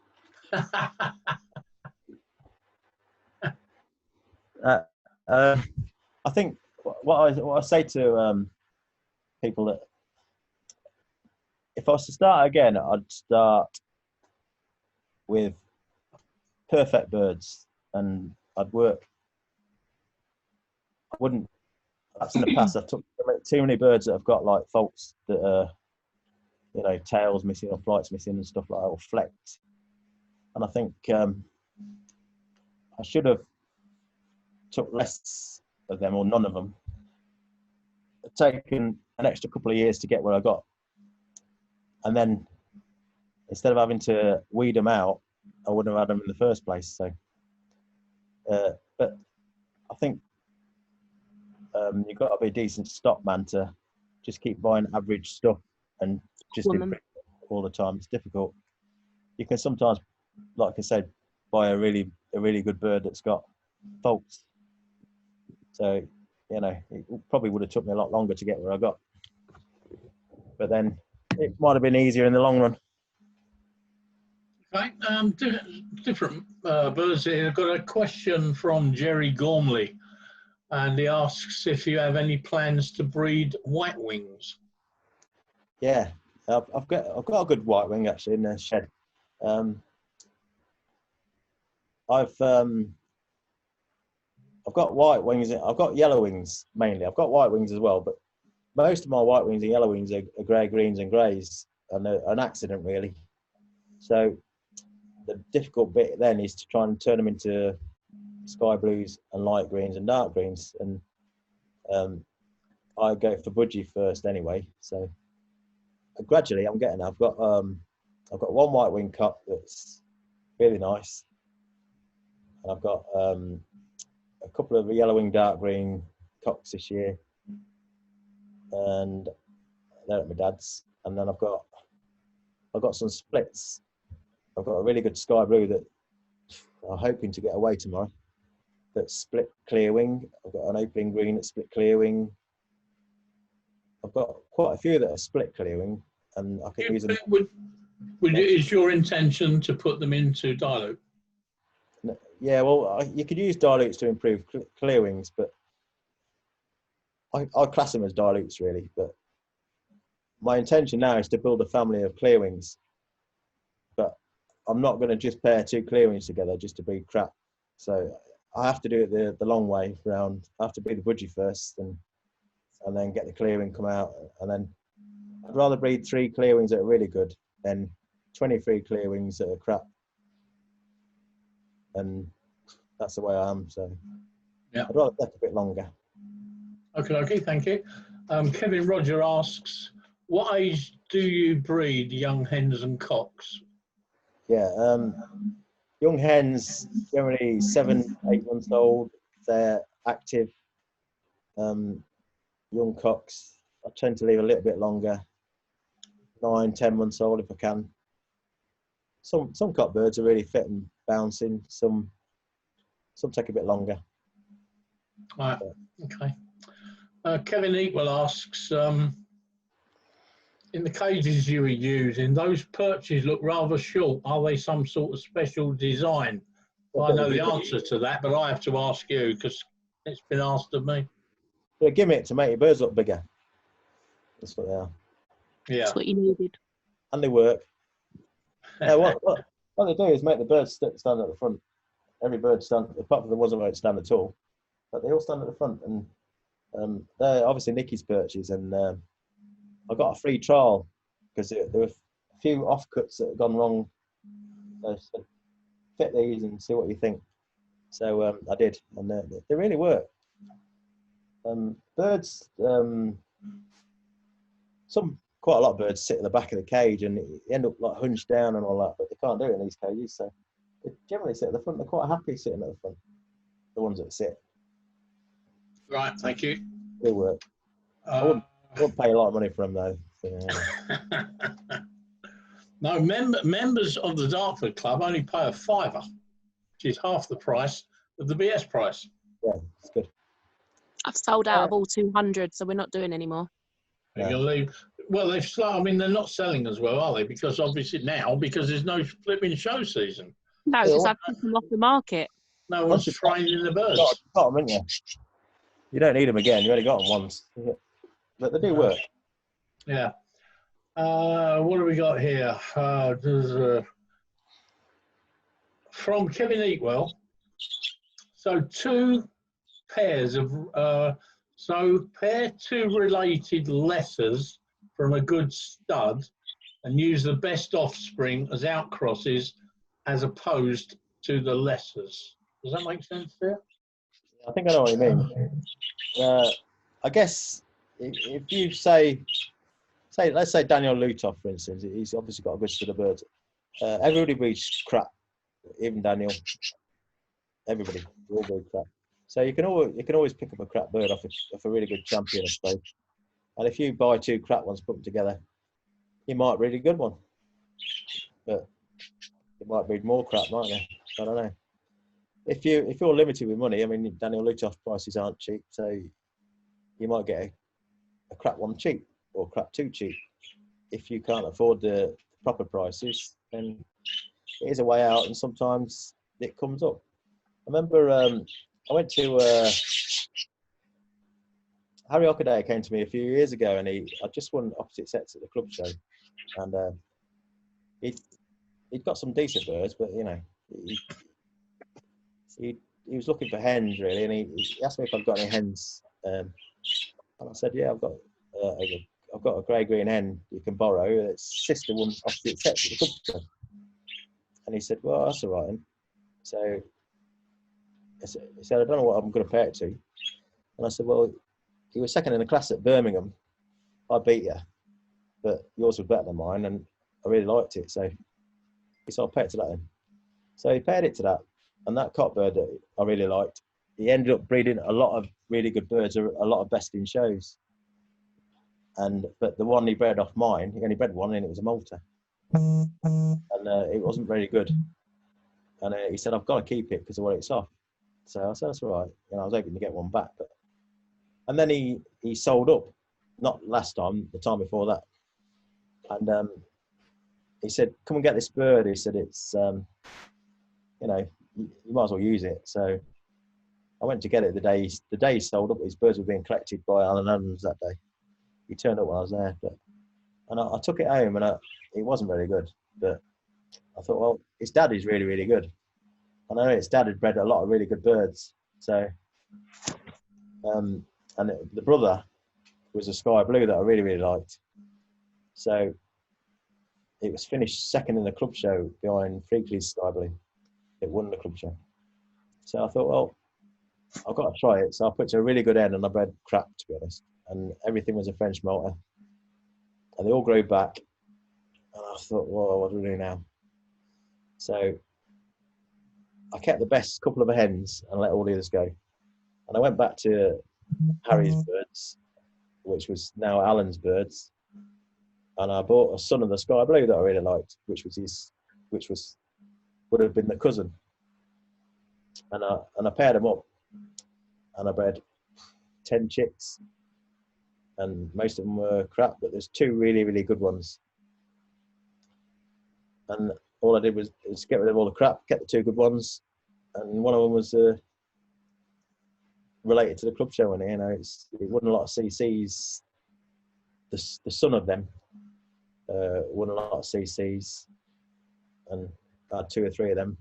And I had what I used to call my Hockaday line, which was only that line, but I used to put substance on and depth of mass, really big, deep mass.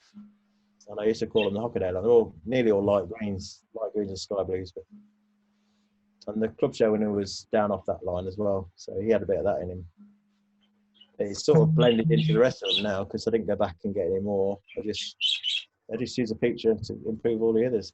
So a lot of these birds that I've got now are go back to that bird. And the cock bird I bought off Alan was 80 quid, I think.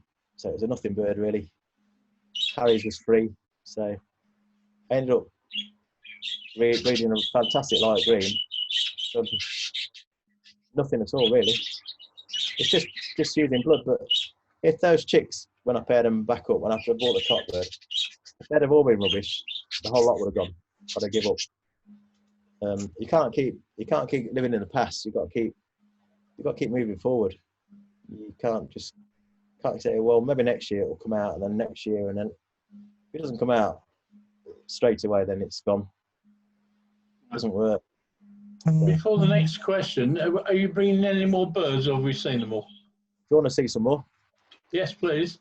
it'll take me about 10 minutes to go and get some, but Well, yeah. you tell me what you want to see and I'll bring them in. Well, I've got a couple of questions. There's a question. What's your favourite birds? Example: spangled, dilute, normal. What colour? So maybe you could bring in some of your favourite birds. My favourite bird is a pied. Dominant pieds. I love grey pieds. I love blue pieds. I like spangles, but not really my favourite. I love greys. Apart from pieds, my greys are probably my favourite at the minute. I like grey greens. I quite like a cinnamon. Light green or sky blue generally. I don't like greys. I don't like cinnamon grey greens. You know, but yellow faces I quite like. Well, I like them all really, but I like a nice light green. I don't breed so many light greens, but I've got some good ones. But Talk to Nikki then. She's got them coming out of her ear holes. yeah, well, I started her off, didn't I? I taught her everything she knows. So Exactly. All right. A couple more questions, then we'll bring some of your birds in then. Mark said, if you could take over any one stud of birds that you visited, whose would it be? I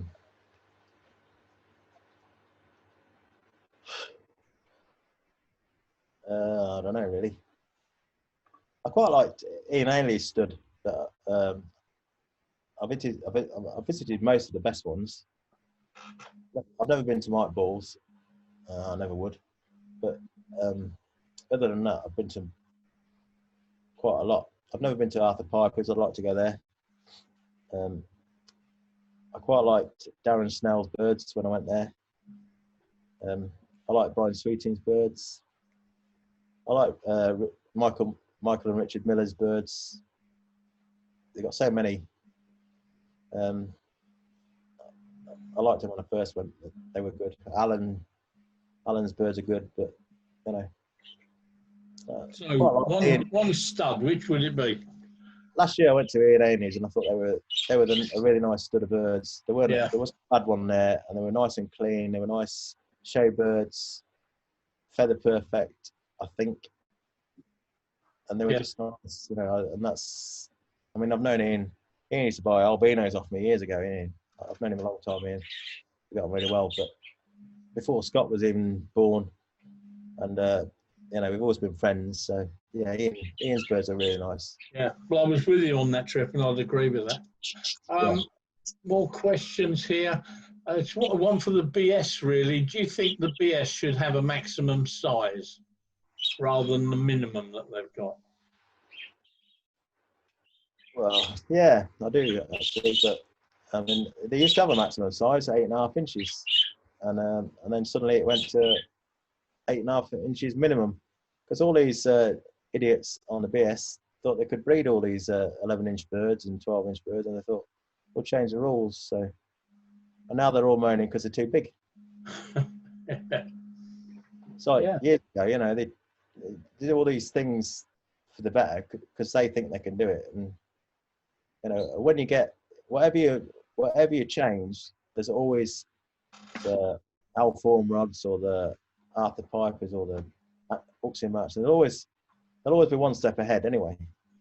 You know, Daniel Lutoff, you know, he's always one step ahead of the normal people. Yeah. So like, I mean, I know Daniel's he sort of brought his birds back a bit.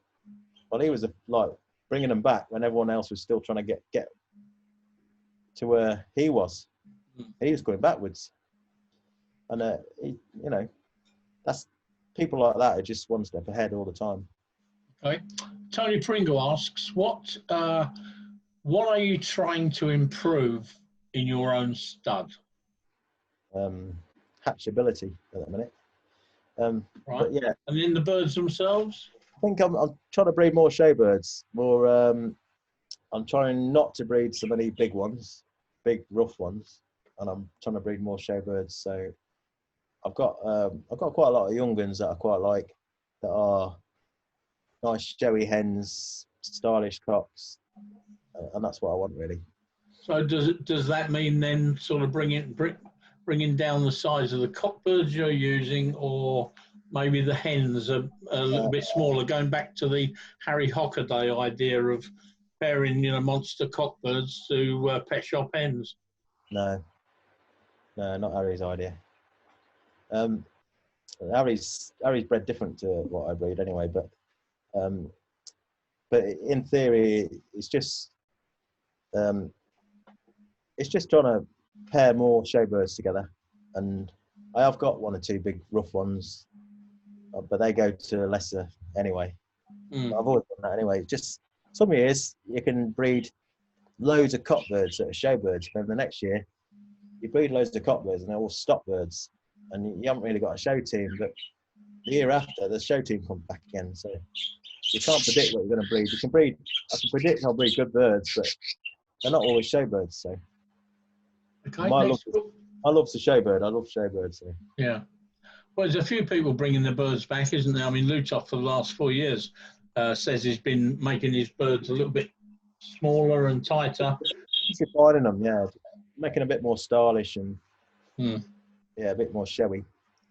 And if he's been doing that for 4 years, you know, think back to 4 years ago, most of us, well, not we Nicky and I weren't in it, but it seemed like most people were trying to get the birds bigger at that time, and Lutoff's going the other way.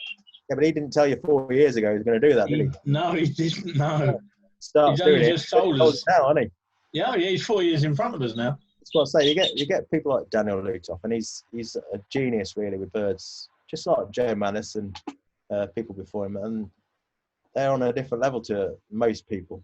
Yeah. You think you're quite a good breeder, but then they're just on a different level, and you know, you might not like them. They might do your head in, but they're just geniuses, really. There isn't many of them about, but there is some. They're all dying off, and not so many coming up to take their place. I don't know. There's one or two now that are pretty good, but on that level, I don't think you see the big studs anymore. And I think people like Daniel, there's not too many that are like Daniel at the minute, but there never has been really. No. There's a lot of good studs, but you know that it's just a different level. Yeah. Okay. Next question from Glenn Bradley. What is the maximum age of bird you would use? Well, I bought a 2016 cock last year, which I don't normally do, but you know, it's only money in it.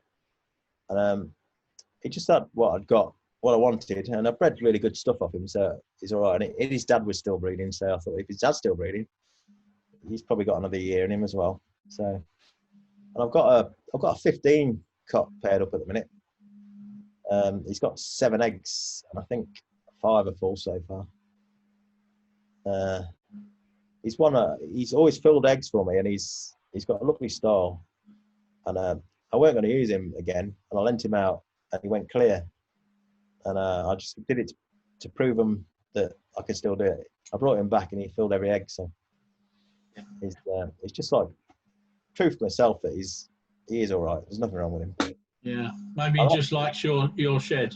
I think I paired him up really. I thought, oh, I'd get some full eggs, but I've got him paired up now because he had a couple of full eggs in the first round, and the rest were clear. But then the next round he's filled them out all, and I thought I'll leave him down because the pair next to him keep messing the eggs up, and I've got some really good chicks off him.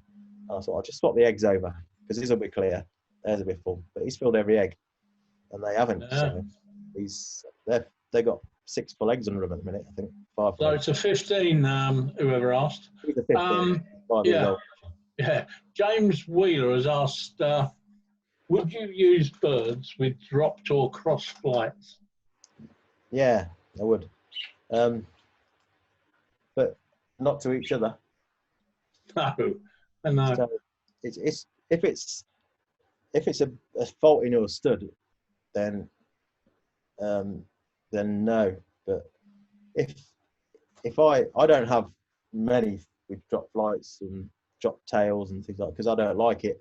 So if I saw a bird that got something I really wanted and it had got drop tails or drop flights, I would have no hesitation but to use them. But I would use that to try and get that good feature out, but I'd try to pair to a bird that had the totally different feature on the back line or the drop tail, drop flights.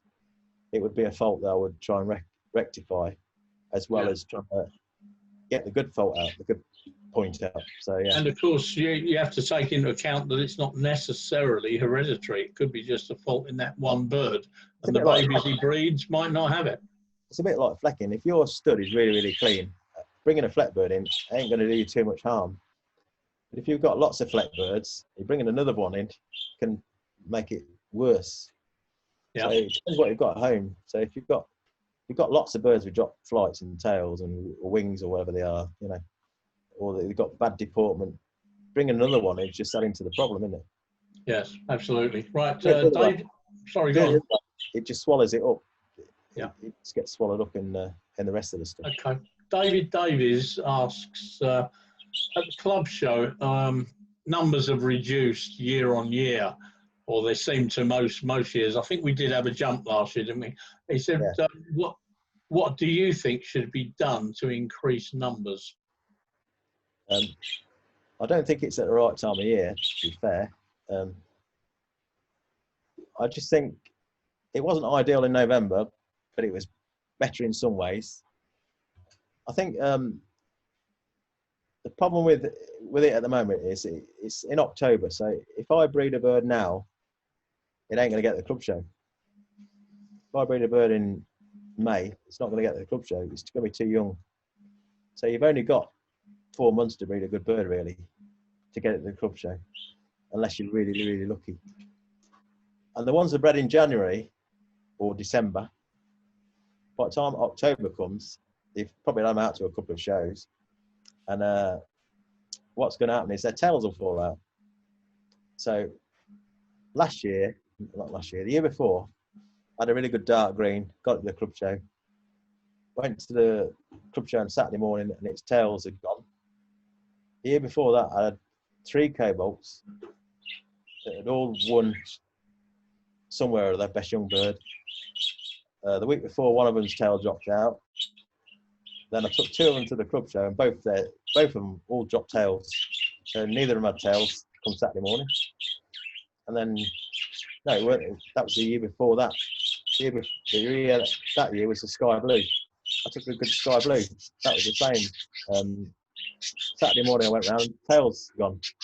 And I think it's just like October time is when the tails will fall out again, because they've been in since probably second molt, April, May. It's just due to drop the tail. So a lot of birds fall apart in October.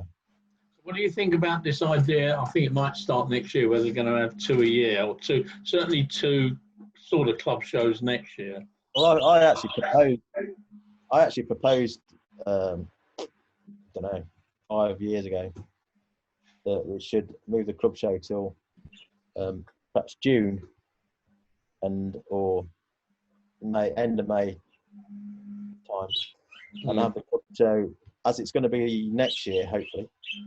All the previous years, youngsters going that year as babies, and all the adults going the adult. Because then you would get a whole year's babies going to the club show. Yeah.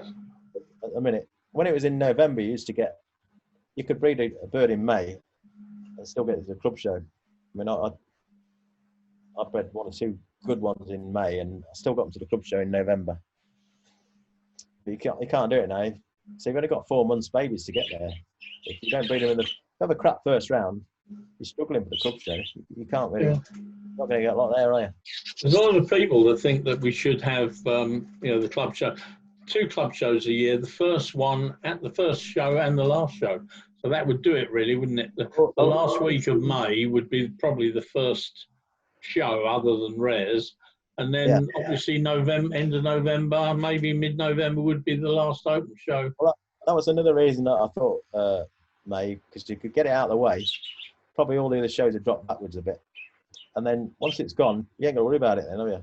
But I always thought that we should have 2 club shows anyway, or maybe every other year. There's one club show in Doncaster and then the other club show in, say, Northampton or something.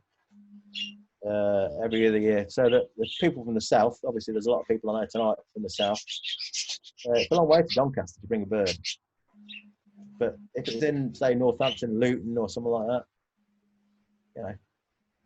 We'd lose all the Scottish exhibitors probably then. Yeah, but you lose all the Southerners now, so. Yeah, you can't win, can you? The only other thing is what you lose is the people that run the shows and help. That's the only problem. But you'd have to have 2 teams, wouldn't you, really? Yeah.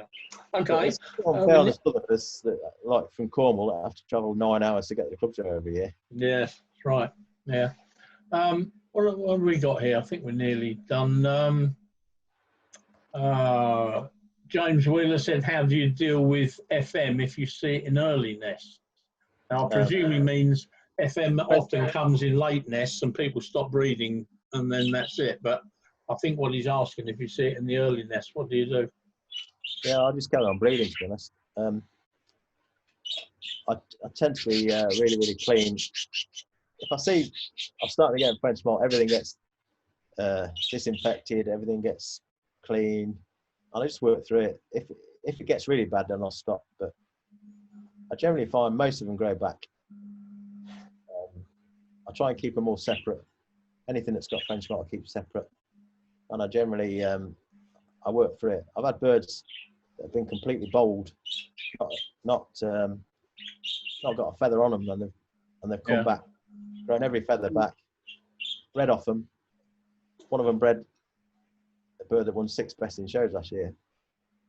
And he never had a feather missing after that. He grew them all back. And his son wasn't a French malter. His other son's not a French malter. His other son's bred all my best birds. He bred the grey green that won the club show last year. But he wasn't a French malter. It's not easy, but I'd carry on. If I'm breeding good birds, I'll just carry on and hope for the best. I don't know if you want to grab a couple of birds. We've definitely got to finish by 10 tonight, whatever happens. Someone's mentioned they'd like to see your greys. Someone else said grey greens. All right. I'll see what I can get. We'll just have a break for 5 minutes. Just have a chat amongst yourself. Yeah, okay. I mean, if anyone wants to, chat amongst yourself, amongst ourselves, if I can get a screen on here properly. Anyone get a screen on? Oh yeah, like that. Well, we've not done bad. We had 63 people, I think, was our highest number, and we've still got 56 of you sat here, so that's pretty good. I've had a few apologies. People had to leave early. So that was, who's shouting? Adrian. I'm just about to check out myself, all right? Oh, Adrian, yeah, I didn't see you come in. You must have been late. No, I've been here all the bleeding time since past. Oh, yeah? Oh, you must have been hiding then, all right. No, I did have to leave. My next door neighbour needed some, she's got friends plumbing her washing machine in, so they wanted some spanners. Oh, right, okay. Right, nice to speak to you, Adrian, and all right. Speak to you next time. Super. All right, look after yourself. Take care. Mind, there you go. Yeah. As long as Nikki's all right now, she sounds it. Yeah, I think she's okay. Yeah, she's sort of up and down, really. Well, she sounds all right tonight. I'll look after her the best way I can, yeah. Yeah. All right, see you soon. Now. Life goes on. Yeah, well done, Nick. You're keeping all right now, love. Yeah, I have to, yeah. I'll plod on. Good. See you soon. Thanks for asking. Yeah, I always do, love. Ta-da. Take care. Ta-da. Right, who else has turned up that I haven't had a chat to? Phil Hogburn, what have you been up to? Not a lot, mate. Really, just work. Huh? Hello. I work's no good, you know. Not not in the budgie hobby really. It's ruined No, it. you're right. Yeah, they've certainly took a hit since I've been back. Yeah, 5 weeks at home was lovely. But yeah, back now. Oh well, right. Okay. Well, no, I bet you had enjoyed your birds for 5 weeks anyway. Yeah, to an extent. In all honesty, you're going down there 10 times a day, and not a lot was changing. So it got a little bit frustrating. Yeah, I can understand that. Michael Alexanders, how you doing? You'll have to unmute yourself. Too bad. That's it. Yeah. You have to shout into your. You have to talk up. I'll see what I can do. Yeah, it's turned it down. So with your restrictions. Can you get nearer to? Have you got a speaker on your laptop or whatever? Can you get nearer to it because we can't hear you? Turn it up. Yeah.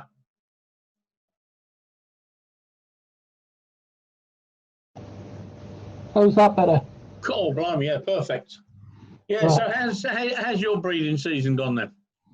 Terrible. Oh, was it? Oh, Absolutely blimey. dismal. Changed because I'm breeding in spare bedrooms. Right, yeah. Living in a 4-bedroom house and we've got spare bedrooms, so I had them in one room, but the next door neighbour's son was complaining because he was working night shift, they were too loud. So I moved them to a different room, and last year was fine, I was breeding well. This year, it's all gone pear-shaped.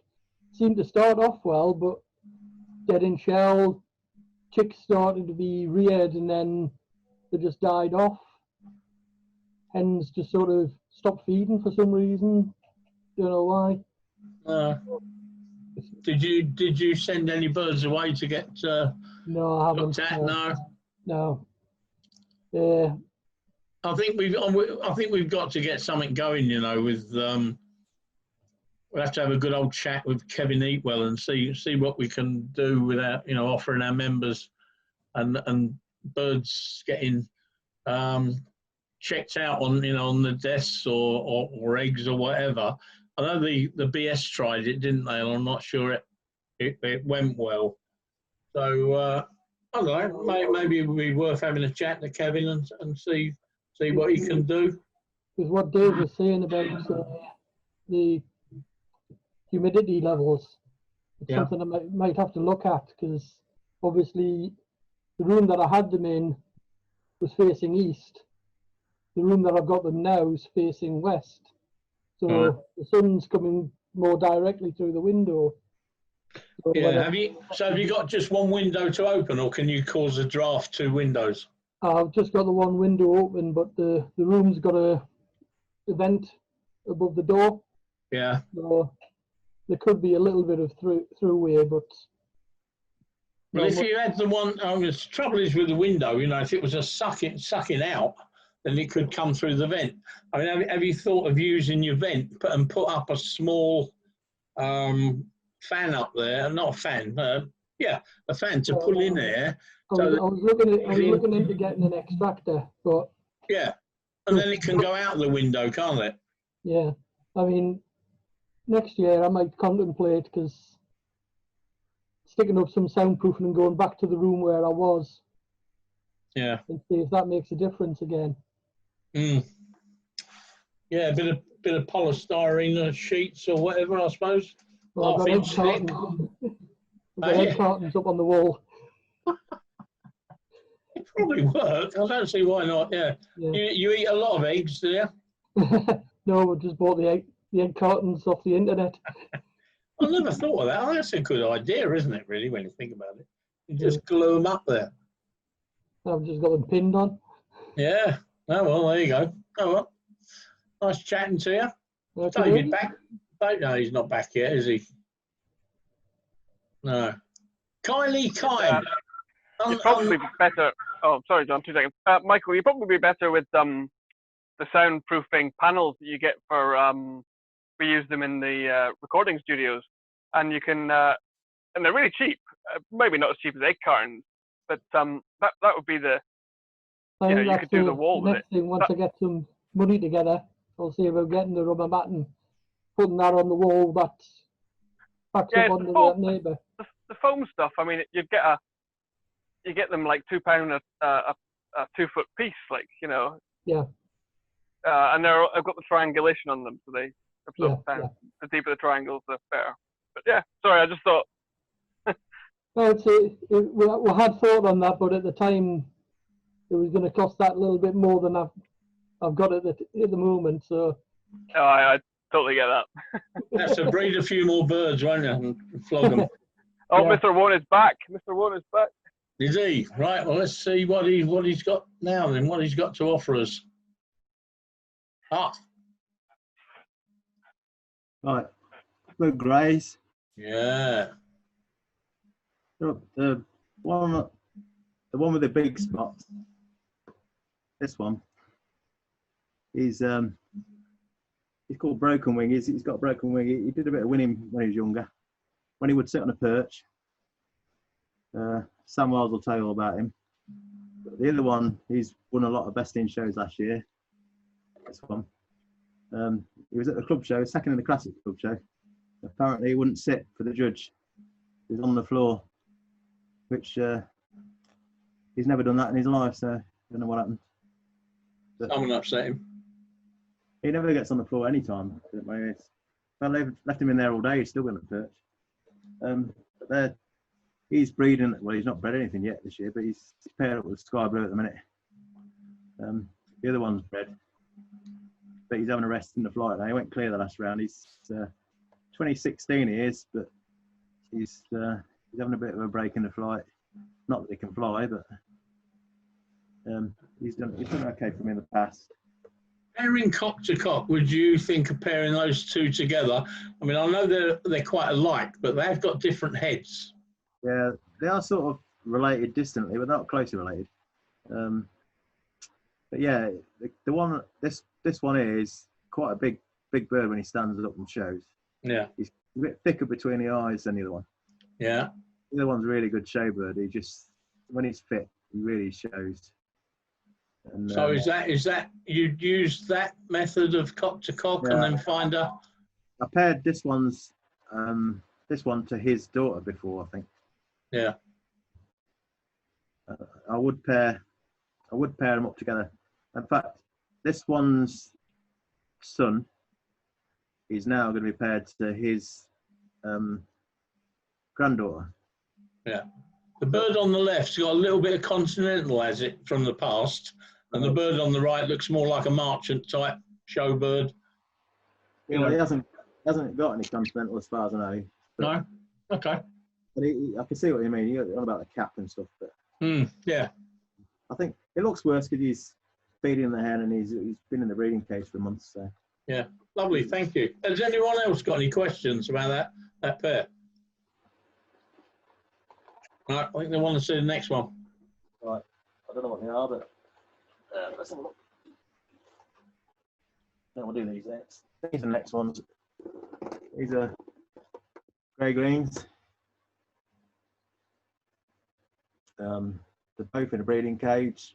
One on this one here. I can put your finger in there. This one. He's bred quite well this year. He's split dilute. He's bred some good dilutes. His dilutes have been better than his normals, to be honest. So, but he's I've never shown him. He was late bred last year and he never got out at all. But he's a bit more continental looking. He sits down a bit. He doesn't show properly all the time, and that's what I don't like about him. But his hen does. So his chicks look better than he does. They've probably not quite got that cap that he's got, but take a step back, take a step forward for me. If he stood up like the other bird, he'd be a different bird, wouldn't he? He's probably one of the best birds in the shed. And when he does sit up and blow, which he doesn't really like a show cage that much. The other one on the other grey green is the brother of the club show winner from last year. He's paired with a fantastic hen at the minute, and she's got 4 full eggs up to now. Better than him. but he's quite a nice bird when he sits and shows. He's good, but obviously in the house. But he's got better deportment than the other one. He just normally sits up and right at the front of the cage and starts blowing. He's not doing them, he looks like a crest. But they're grey greens, but that grey green there is off the other grey's brother. So the grey greens and the greys are related. And this grey green here, the grey, European grey looking one, that's his grandson. So it does travel down the family a bit. So how long does that European blood go on for? I mean, it's from maybe 4 years ago, and then suddenly pops out again. How does that happen, or how often? Depends what you want to do with it. If you want to breed more of them, then you can just keep pairing them together and you get loads of them. Yeah, but don't you find they'll pop out of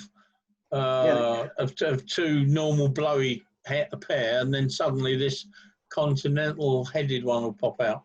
Yeah, it's in the breeding really. It depends what you do. I mean, with him, I've got to a really blowy hen that's off my yellows.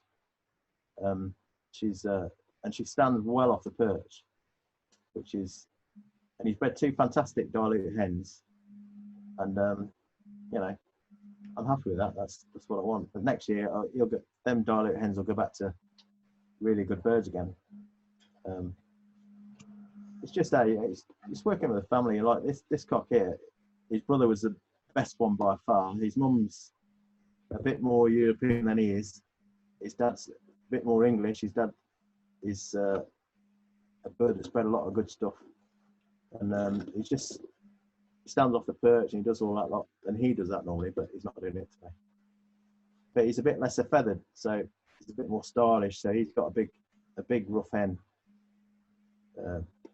probably like the cockbird. That's more like the pair I've paired up. So it's just matching the pairs really, putting a bit of balance in. But she's got full eggs at the minute, so hopefully I'll get chicks.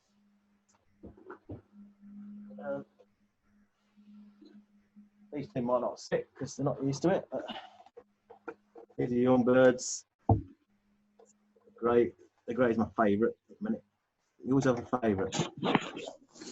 He's my favourite. Grey spangle, the baby.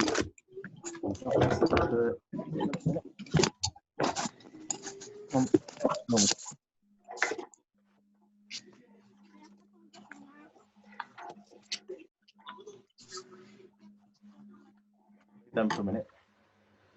Come back to them.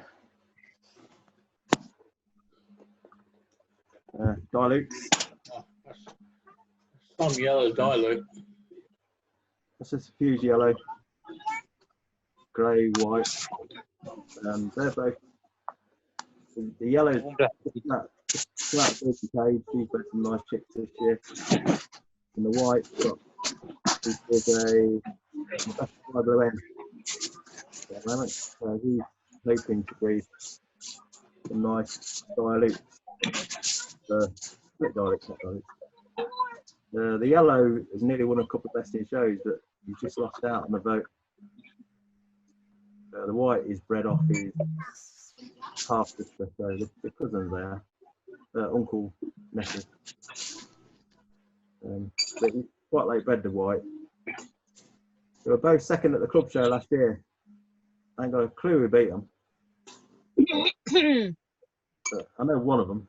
This one here should have won the class. I won't go into that.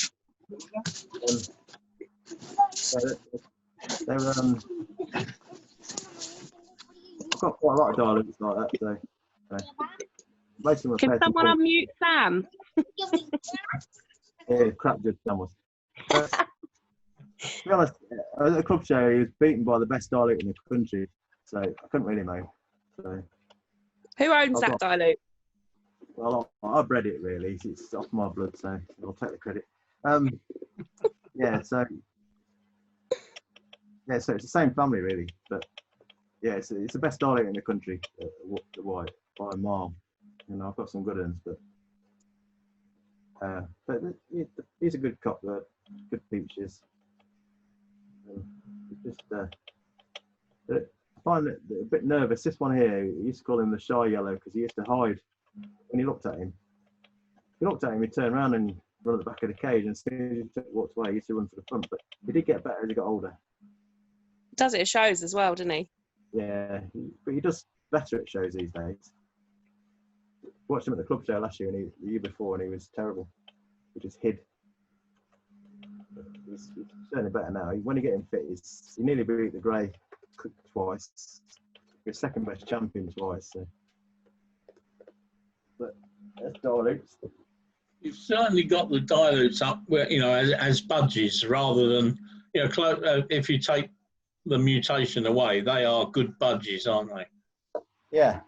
So some of the dilutes are as good as the normals I've got, but still a bit to go yet.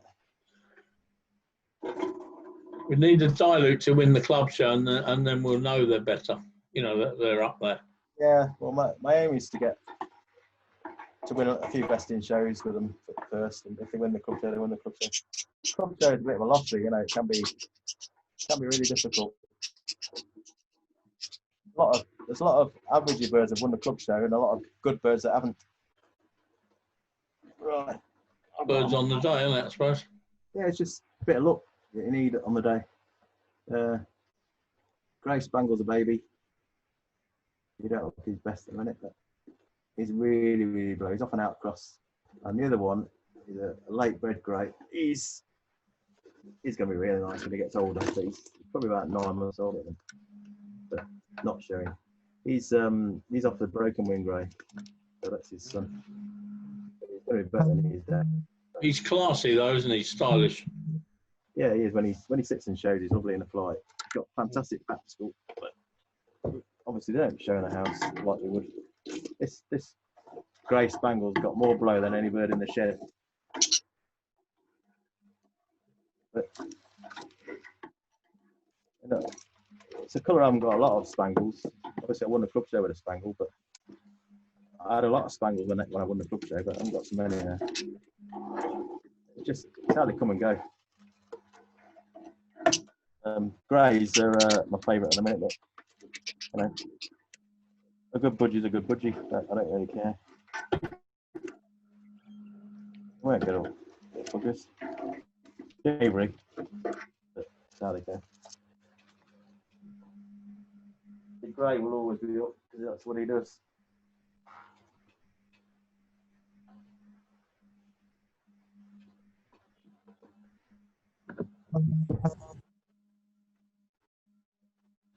All that grey.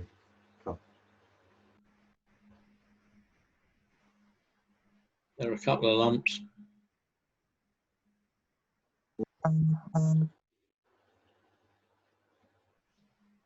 This one's looking better now. He's not long out of breeding cage, this one, so he's just coming out of a molt, I think. But because he's a little bit older, he'll get a young hen.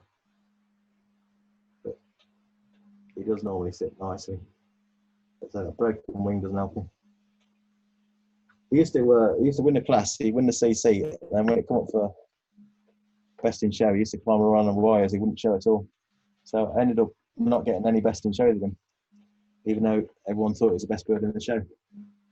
Or he'd stop the others winning the because he would win his class, and then when it comes to the CC, he wouldn't sit still. Or somebody else would win the CC. Stop showing him. Is that it? Is that more? Thank you, Dave. Yeah. And I think we're going to take this this point in time. It's nearly 10 o'clock. Yeah. And we've had a wonderful evening. Thank you very, very much. Yeah. I'm sure, like me, everyone's learnt a lot from you. In fact, I know they will have. So I thank you so much, and look forward to seeing you. Are you going to show? Are you going to show at our next show? Going to bring in a green? No. Why are you laughing? I don't want to win, so you know. Ah, come on. If I beat that Nicky Bird, she'll cry. We've gone to So sleep. what I would say is that anybody who wants to talk to me better, you know, I'm always at home. Well, I'm at the minute. Can't go anywhere, can you? But Yeah. No, you're always good for a chat, aren't you? I talk better in the area than I do on the internet. So. No, you've done well. You've done well. It's been really interesting and some good questions as well, which you've answered well. So, again, I thank you. Sorry? No politics either. No, trying to keep that out of it, which is good. Yeah. Well, Thanks for asking. Yeah. Thank you very much, and thank you everybody for coming on this evening. I think we had 63 participants at one time. Yeah, just So, think sorry? Just think if you had something decent, you get even more, wouldn't you? No, I think that's probably the best, actually. I don't think we haven't had 63 for one of our talks, so I think you've got the top number. While we're chatting, I'm just trying to think what we've got coming up. In a few days' time, the last Wednesday of the month, which I think is the 24th, so only 6 days away, we've got our Green Bird Show. So, I mean, everyone knows about that from the last one, I believe. So, if anyone's got a green bird, it can be a normal, it can be a cinnamon green, or it can be an opaline green. Light green, dark green, any green. So, if you want to enter a bird, if you get in touch with Matt Ackers, and you're actually entering yourself. And then on the day, you got the chance of picking out the best bird in your shed that you want to show, green-wise. And I hope you'll all join in. We had, I think, just over 20 birds in our last show. And I'd love to make it 30, 40. We've got Richard Miller judging. So I'm looking forward to that because he'll do a commentary while judging. That should be interesting. See if we can learn a few things from him. Talks more than I do. He's a good talker, isn't he, Richard? Yeah. Yeah. So I think it'll be a little bit like one of our talks, but he'll be judging at the same time. So hopefully we get to learn a lot. We'll have the chance to put a few questions to him, and that'll be another great night. And then a few days after that, we'll have Kevin, and Kevin's going to be doing a talk on it'll come to me in a moment, psittacosis and a couple of other things. Was it psittacosis? I can't remember now. No, but anyway, it'll be advertised. So we got the show next week, and then Kevin the week after. So I'll thank you all for coming tonight. I would like to ask everybody who is a member of the club to go on to the Richard Miller Green Bird event that I made on the Facebook page and share it, or at least comment on it, because that helps to spread the word. I'm sure you guys are getting something really good out of the club, so it would be really cool to return something to the club by sharing my artwork, if you can call it that. Yeah, so you're talking about the that sort of the free so go on Dartford page. The one that if you click on, for instance, the link wherever I've spammed it out to, it takes you back to that Dartford page, which has got about 700 followers. So whatever you say on there, 1,112. And also if you share it from there, around your friends on your status. I mean, I've got nearly 5,000, just under 5,000 friends, and so when you share that, up to 5,000 people get to see it, and it's really, really good, and it's good for Facebook as well, the way they look at our club. In fact, George will tell you more about that. Yeah, so what's happening at the moment is John is spreading the word very well, but he's getting banned because Facebook doesn't like one person spreading the whole thing over and over and over. 187 times it was last time. So if we all do a little bit, 1 or 2 shares, then nobody gets banned, and we just do very well. So that's me, said my piece. Yeah, all right. Thank you very much indeed. I think it's quite good if you get banned. Sorry, Nick? I think it's quite a good idea if you get banned. Oh, well, only banned me from spamming out. Yeah. Sharing. I could do everything else. Well, if you keep pushing your luck, then we'll all get some peace. I mean, it'll be a shame to see you go.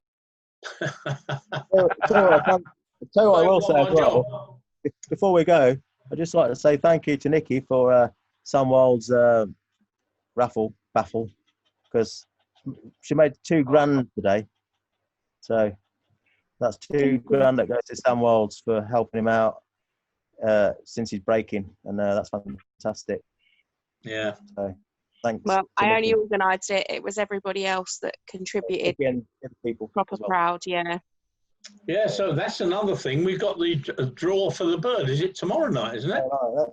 Yeah. How are we doing that? Are we doing it live on Facebook or what? Yeah, I'll go live, and it will be a computerised, like a computer-generated number. Oh, brilliant. And they do that, do they, the people that organise it? No, I'll just put it into a computer site, and you put in the number, like, you know, like 1 to 200, whatever it is we've done, and then you click generate, and it will give you the number. We'll do that 3 times for the 3 prizes. Fabulous. Have we got a time for that so everyone knows? Can't remember what time. Did I say 7, I think? Maybe. I think it was 7 or 8 tomorrow. I'm not sure. I'll put all the details up tomorrow for finals. We've still got an anonymous £50. Someone donated 50 that we've not found who it was yet.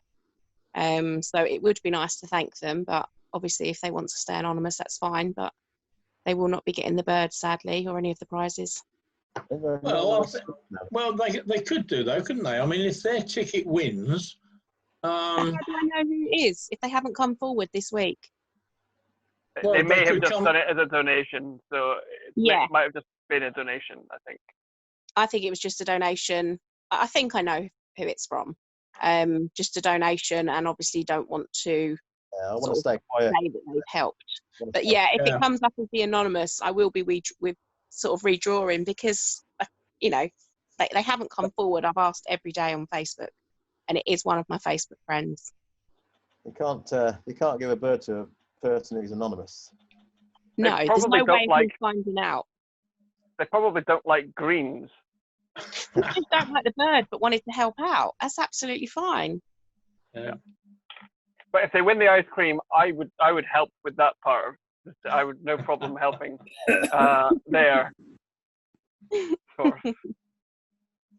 That'd be nice. That's a nice little prize, isn't it? That to go up to the Gwynedd show and stay somewhere nice. Definitely. And there, yeah, it's good. Yeah, I'm going this year. I got sent to Peterborough. You'll be the only one. While you lot went up to Wales and enjoyed yourself, ate all the ice cream.